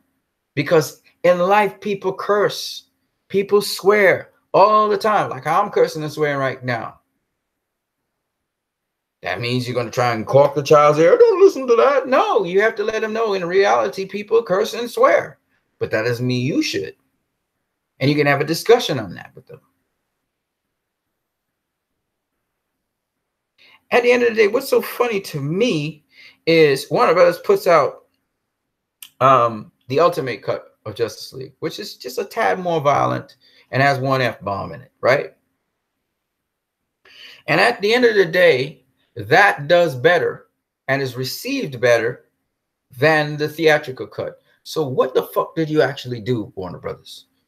You say, oh, we need to cut down the screen time because, you know, we want more plays in the cinemas. But what happens when people watch it the first time and say, fuck this movie, I don't want to see it again? Because it's too chopped up. So not everybody can follow a film that's cyclical.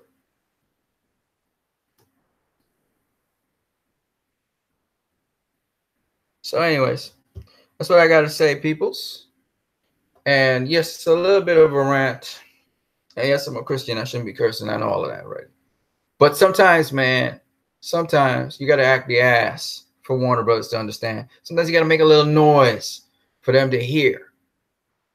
Because I paid a lot of fucking money to see Warner Brothers movies. So I should have a say as to why those movies don't appeal to me right now. Because I pay the money. We, the fans, pay the fucking money. So if they want their movies to be watched, they should listen to us. The ones that actually pay the money to see their fucking films. And any motherfucker want to talk about being positive and all of that. And I put out my fucking money to see a film. And I decided, no, I'm not putting out any more money. Oh, you should be more positive. Fuck you. Because as far as I'm concerned, sorry for I'm talking so loud in the night. As far as I'm concerned, I put out money to see those fucking films. So you can't tell me how to spend my fucking money. And And if I decide I'm not putting out any money to see a film, you can't say anything to me. It wasn't like I wasn't putting out money to see films. It wasn't like I wasn't putting out money to see DVDs and Blu-rays. And on top of that, I was defending the films. So don't tell me nothing. You just shut your fucking mouth when you talk to me. Can't tell me what to do. And you can see I'm angry, right? You can see I'm angry, right? Still angry from yesterday. It's bullshit, man. It's bullshit that's going down, right? Anyways, I gotta go to sleep. I gotta go to sleep. So yeah, you guys have a good night. Sorry about all the F-bombs, but you guys know why I'm putting all those F-bombs down, man. I'm putting the F-bombs down for a reason, man. It's not, I don't give a fuck about this being entertaining. I don't care. That's not the point behind it. The point behind it is I'm angry. So if you haven't realized that by now, you should realize that. Okay. So that's basically what's up.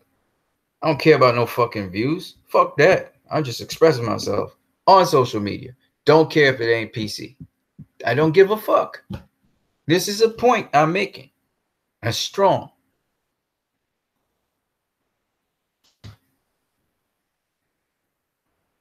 So yeah, that's what I got to say.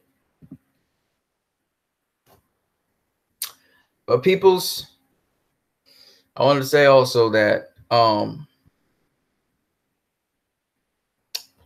like I said, there are different movies out there that are really good as well. You don't have to always look at comic book movies. There's a lot of variety of movies out there. And some of the movies are really fantastic. They may not be blockbusters, but they are fantastic movies. I remember the times when I used to watch foreign films. I used to watch a lot of foreign films, by the way. I used to watch avant-garde foreign films, films on history and stuff. It was documentaries. I used to watch a lot of stuff. I just remember that. And for me, entertainment was always something that had always a different flavor to it. Nowadays, with the commercialization of films, especially blockbusters, which have been commercialized for a long time, you don't really have that variety. In fact, if you look at trailers, all of the trailers these days are basically the same fucking format. It's just boring. It's and then, you know, it's just same shit.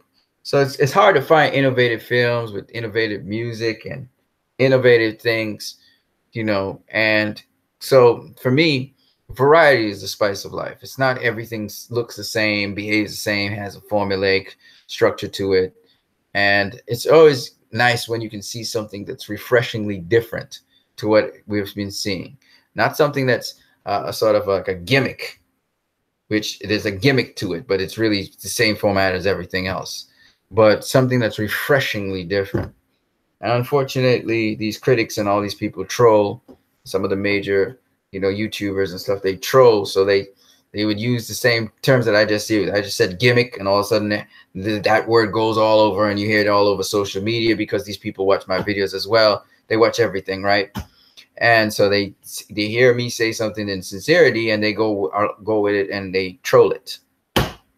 And they flip the script and they say, Batman v Superman was like a lot of gimmicks in there. They know they're using the word improperly, but they troll. So they will use the word, you know. I am an instigator of a lot of different things on social media, if you haven't realized.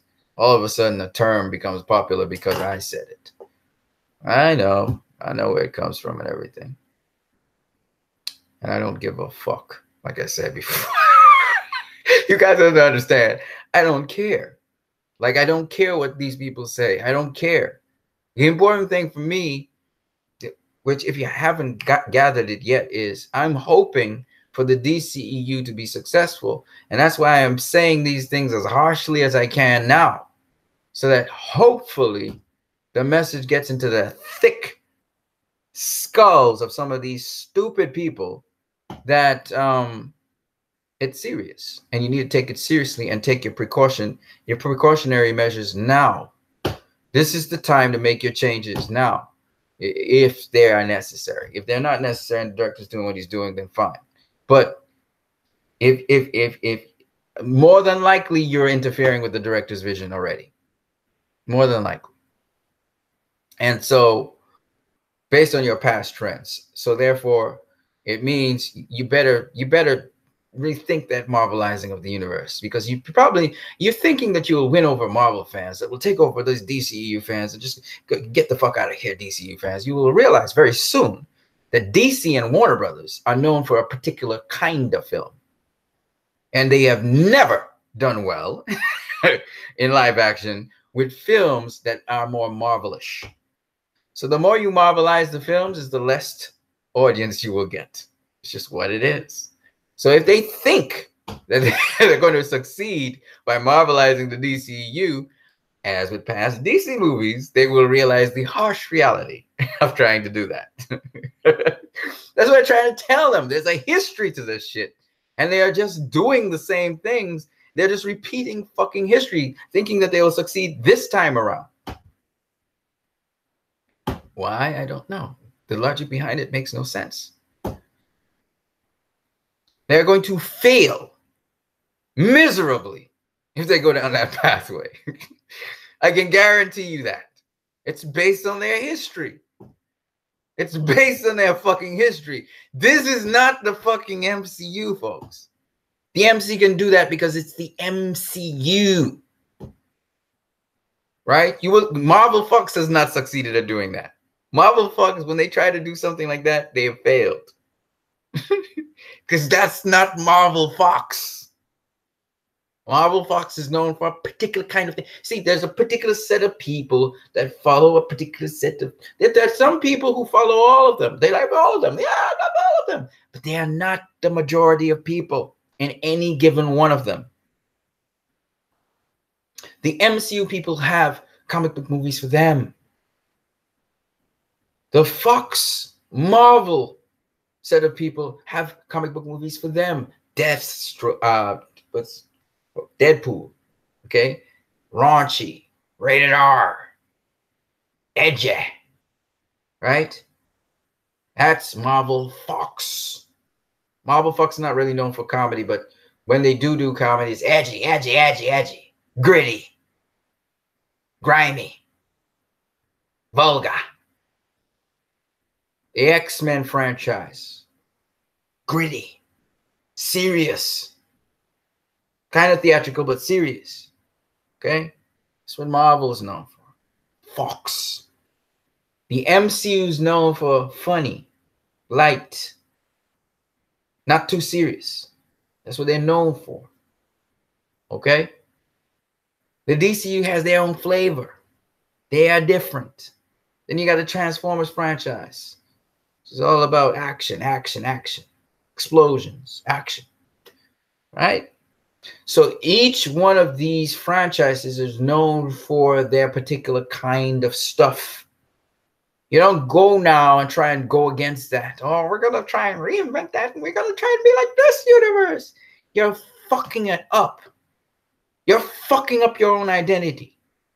You're not known for that shit. People don't go to your universe expecting that shit. So why the fuck would you do that? But some wise ass in there said, you know, if the MCU is doing it, we can do it too. But you're not the fucking MCU. MCU do what MCU do. They're known for doing that.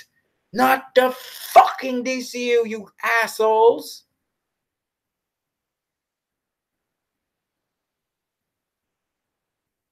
Oh, we have MCU 1, and now we're going to have MCU 2. And now that Disney has bought over Fox, now it's fucked up. Now we don't know how Fox is going to be. Didn't Deadpool come out last year or something? Oh, no, Deadpool did at the box office. I didn't check. Let's check. Deadpool 2, that is. I don't even know how it did at the box office. But my point anyway is, at the end of the day, you have different franchises known for what they do. DC and Warner Brothers is known for a much more serious toned, much more deeper dive into their comic book characters. It's how they have always been. The successful ones at the box office have been known for that. All right. You ask a DC fan, generally speaking, Superman Returns, what do you think of that movie? And the average DC fan will say, I hated it. It was not cool. I did not like it. It didn't interest me. The average DC fan that has been watching DC films. All right? That's what it is. If you go and you ask them about Batman and Robin, most of them will say, horrific film. Don't even mention it. I don't want to hear about it. Catwoman, they don't want to hear about it. Okay?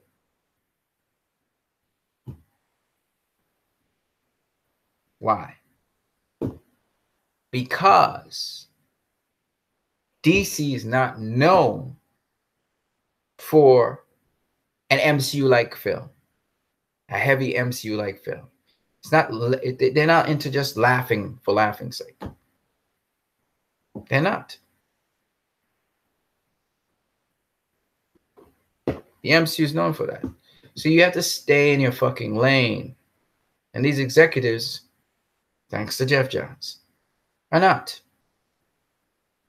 So it's common sense that you're going to commit suicide trying to make Aquaman into an MCU film. And they'll deny it and everything, but that's where they want to go. These assholes. They want to go that direction. They don't like me saying these things. The fans, you shouldn't say this about Warner Brothers, and you should be careful how you speak to them. They're not careful how they speak to us because they never mean what they say. So why should we reciprocate that honor to them? You have to give us respect to get respect. And you don't give us any respect. You respect the critics. You respect the detractors. You respect the MCU fans. You do not respect us, the core base, who's been defending you, etc. So why should we respect you?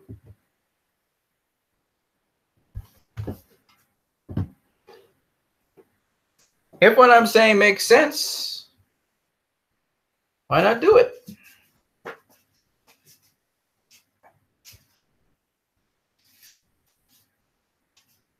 That's what I got to say.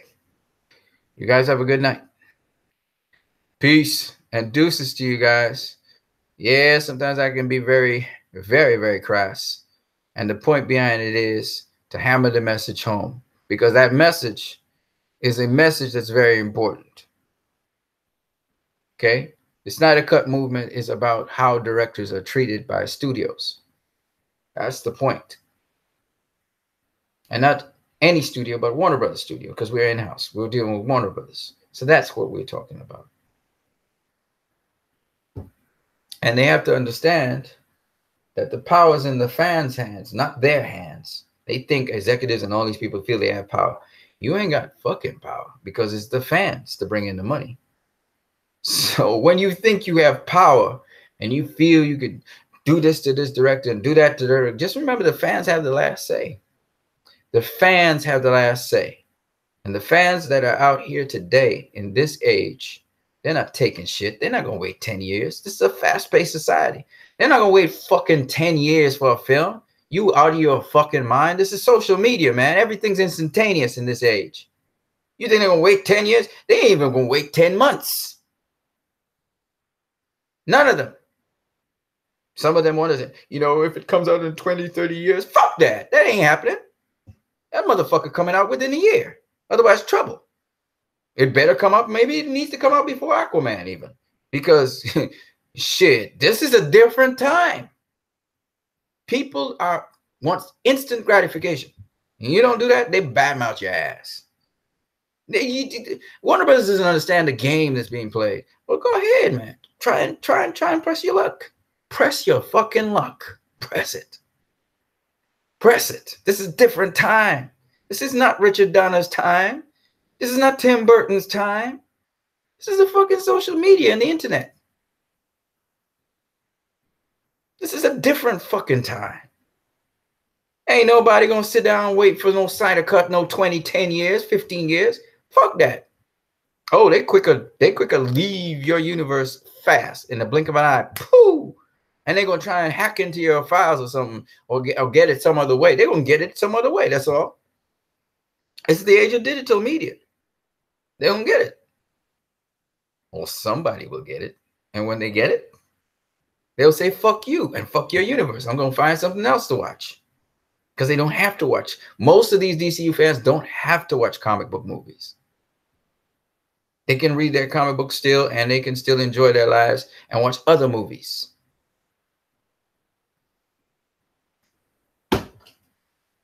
They came to love comic book movies once again because of the DCU. But, you're doing like this, they need the DCU. They don't fucking need the DCU. You need us. We don't fucking need you. We can go on to watch some other film. We don't have to watch comic book movies.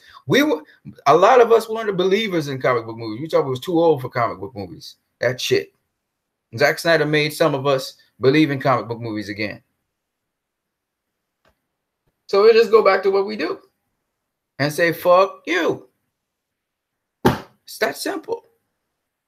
They don't get it. The Warner Brothers don't get it. It's a more mature audience they appeal to. That's just what it is. And the kiddies, the little kiddies who like everything, kids love everything. Kids, you carry a child to the cinema, they can watch a rated R movie and they'll be like, woohoo! Kids love it. You just have to filter their minds. But the shit that's really crazy is when they go and see certain kid-friendly movies, they get insensitive to the violence. And as a result of that, they become insensitive to consequences of certain actions. So you're actually teaching the society to become insensitive to the negative things and the things which are not normal in life because of their superheroes. Whereas the DCEU tells you there are moral and ethical consequences to actions. And don't treat the movies like kiddie flicks, but like reality, so that when children actually watch these films, they actually grow and mature in the presence of a responsible adult who can break down certain things and make sure they engage with them in discussion instead of just watching their fucking cell phones or going back on their computers and not even engaging with their parents after watching a flick. Don't get me started, folks. Don't get me started. So at the end of the day, you trying to depart from that to sell toys and to try and appeal to the kiddies, and you think, oh, we're going to take off the edge from this. Well, the edge was necessary to show the consequences to certain actions. It needs to be unpleasant.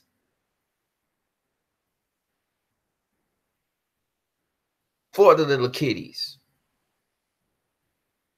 Warner Brothers.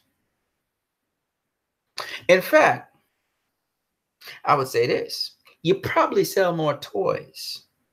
And you probably do better if you wouldn't compromise the director's vision and you let them do what they do. And some of those little kiddies might actually go on to read your comic books because it had such a big impact on them. I'll never forget Tim Burton's Batman. Had a huge impact on me. Rated PG, but boy, that was a hard RPG. Okay, the first Batman movie was a hard RPG, and the second one, Batman Returns, I saw when I was a much older teen, and that was a harder RPG. And I'm telling you, it had a big impact on my life, huge, and how I saw the world and how I understood insanity and sanity and all of these other things that are involved with Batman and Catwoman and all these characters. Beautiful layered film.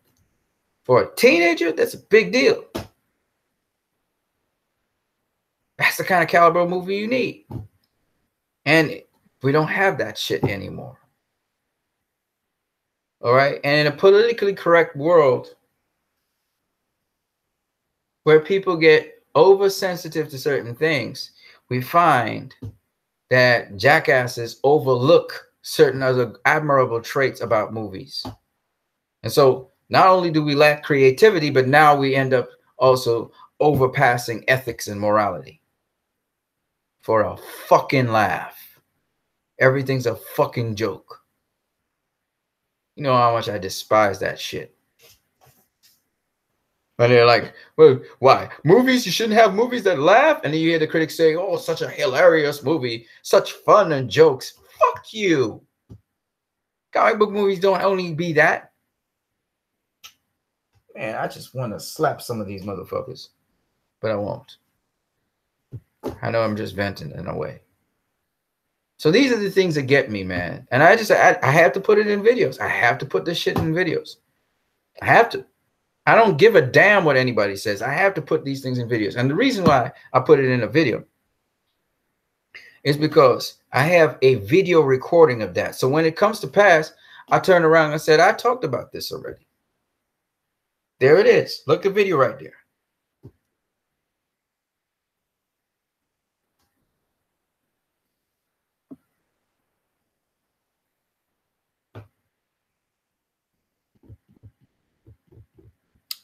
Blessed to you, man, Giovanni Dario. I don't mean to be spitting fire like that, but this is the time to spit the fire when changes could be made. You got to spit the fire now. Let Warner Brothers know what it is. You know, what it is, what the deal is. You know, this is a different age, man, and they need to know that. You know, these executives think they have some kind of power. You ain't got no fucking power. What happens when the fans decide we ain't buying that shit? That shit ain't worth buying. So I'm not buying no ticket to see that. I'm gonna go see Bumblebee. Fuck that. What are they gonna do? What you gonna do? I've seen fans that are talking about boycott this movie. We don't even need to do that. DCU fans don't even need to talk about boycott. A DCEU fan knows if they're interested in a movie or not. We don't even have to tell somebody boycott it. We know. You know, if I find that this movie looks like shit, like I told people, Venom looks like shit to me. I'm not gonna go see Venom. You size it up first. You watch the trailer and it's like, this is fucking shit. That's a DCU fan. You know what I'm saying? So we don't even need to start a boycott the movie. If we go in and we see a movie and it's full of shit, or we see a trailer and it's like shit, we're not gonna see it. It's just what it is. That's just the way how a DCU person is. You're not gonna impress me. You know, if I'm not impressed, that's that. And on to the next. Okay? And that's all you have to understand. Now, if the next trailer you impress me and it looks like, okay, we going somewhere, well, fine, I'll be on board. But as of now, I'm not on board. And it's what it is. I'm not even trying to pretend. You know, and that's just the way how it is. So if Warner Brothers doesn't understand how these fans think, at least how they even care. Look.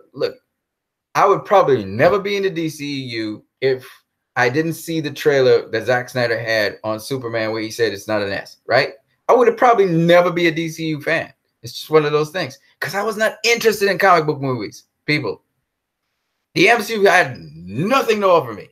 Okay? X-Men every now and then. I was a researcher. I was doing research and stuff.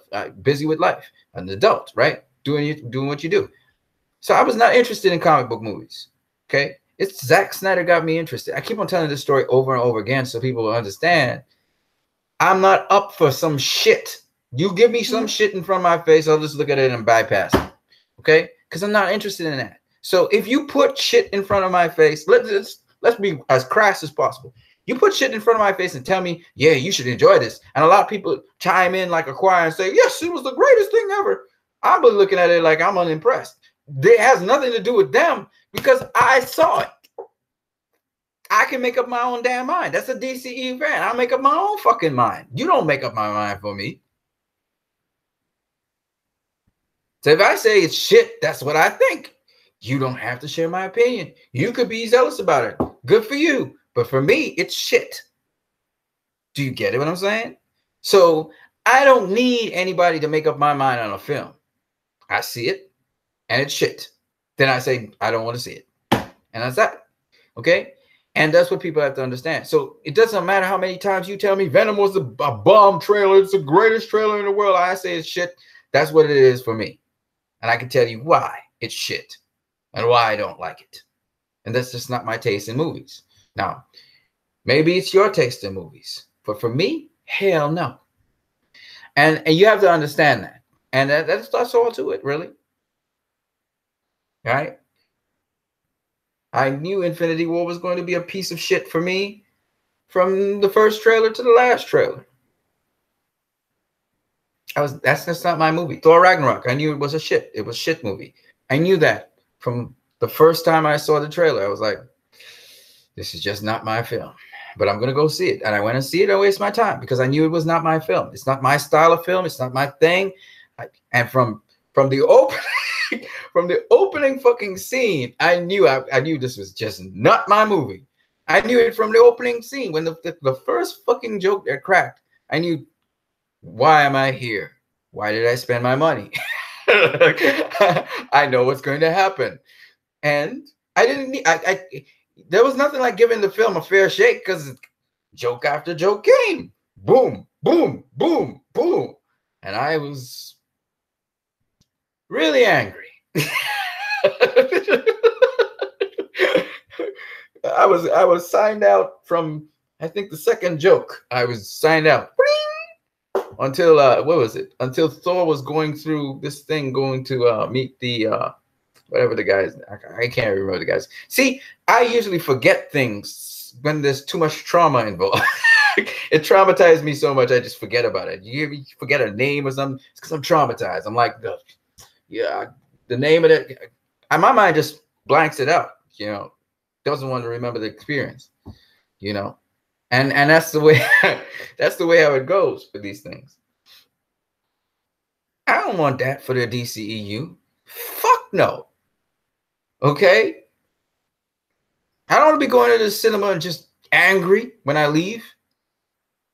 That's the direction they're heading in. You know? That's why I said, you know, I like David Sandberg. I like how he is. I like how he's talking and everything. So for Shazam, definitely, I'm going to go in the cinema and watch Shazam. If it ends up being like Thor Ragnarok, though, I'm going to be cussing coming out. I'll be cussing like crazy coming out the cinema. But I hope not. I hope not. I don't think so. But I'll be cussing, man. Y'all will have me. Man, I'll be so angry.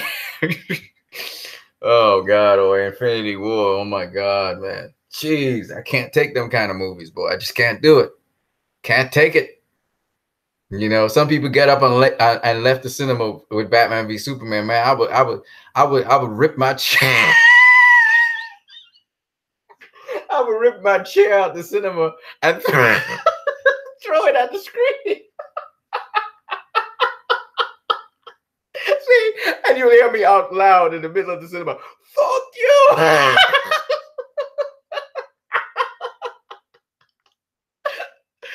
And the security had to pull me out of the cinema. I'll be like, no, I'm staying right here. And I'm going to yell straight through at the screen for the entire remainder of the cinema. Fuck you! It'd be like, security. They'll be pulling me out like a madman saying, fuck you.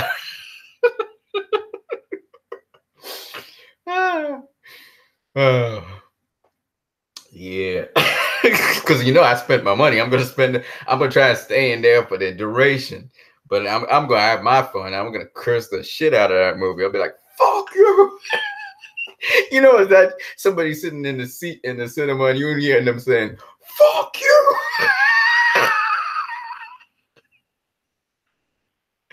Fuck that shit. Because, you know, I'm not going. Some people make jokes. Other people are like, they cuss, man. It's interesting. In the cinema, you can get all kinds. You know what I mean? But yeah, I'm just saying, man. I'm just saying.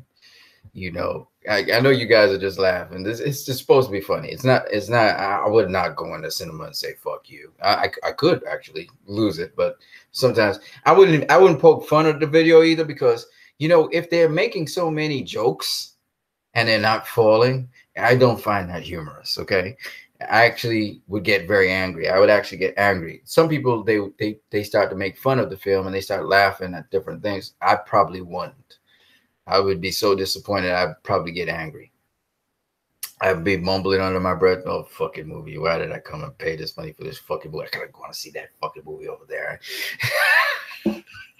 I'm just joking. I'm just joking, folks. I'm just joking. Okay, so at the end of the day, yeah, you know, I'm going to also talk about some other movies. And if you guys want to talk about other movies too, you know, TNJ Ayala, he actually recommended some other movies you know, that are really cool. And I want to talk about those movies too when I see them. I haven't gotten time to see them actually. And, you know, I'll try and look at it. So one of them looks very interesting to me. And I'm trying to remember what the name of the movie was, but he knows what it is. And I want to check out that movie as well. Snowden is a pretty good movie to go check out. For those of you who haven't seen Snowden, it's a pretty good movie. There's a couple really good movies with the actor who played Forrest Gump. For some reason, I just can't remember his name. And you know, I want to talk some other movies, man. I don't only have to talk about the DCU. There's some stuff in the DCU I still want to talk about that I haven't talked about in a while. But sorry about the F-bombs, folks. It's just I just don't know, man. I just need to blow off some steam, man. I just need to blow off some steam, I guess, and just stop being so just kind of very perturbed and very angry about what's happening. That's all. And so I just need a chance to blow off some steam, and I'll be okay. You know, I'll try and be positive about the DCU as much as I can, but at the end of the day, I sometimes get really, really angry about what's happening and what's transpiring, and I just don't like it. I don't like that. I don't like the attitude. I don't like the behavior. But there's always entertainment out there. You don't only have to watch a comic book movie. So there's always other things you can watch as well. So, you know, I've been watching other movies, you know, coolly on Cinemax and HBO, and Showtime and stuff. Been watching some of those movies, and some of them are low budget movies, but they're really nice. You know, covering different aspects of life, and I really enjoy that. There was another movie I watched. I was watching with I forgot her name, but it's gonna come to me. It's gonna come to me. But she was Superman's mother in BVS and Man of Steel. Diane, was it Diane something? I can't remember her surname. But she was a writer, and she went to Italy. I didn't see the entire story actually.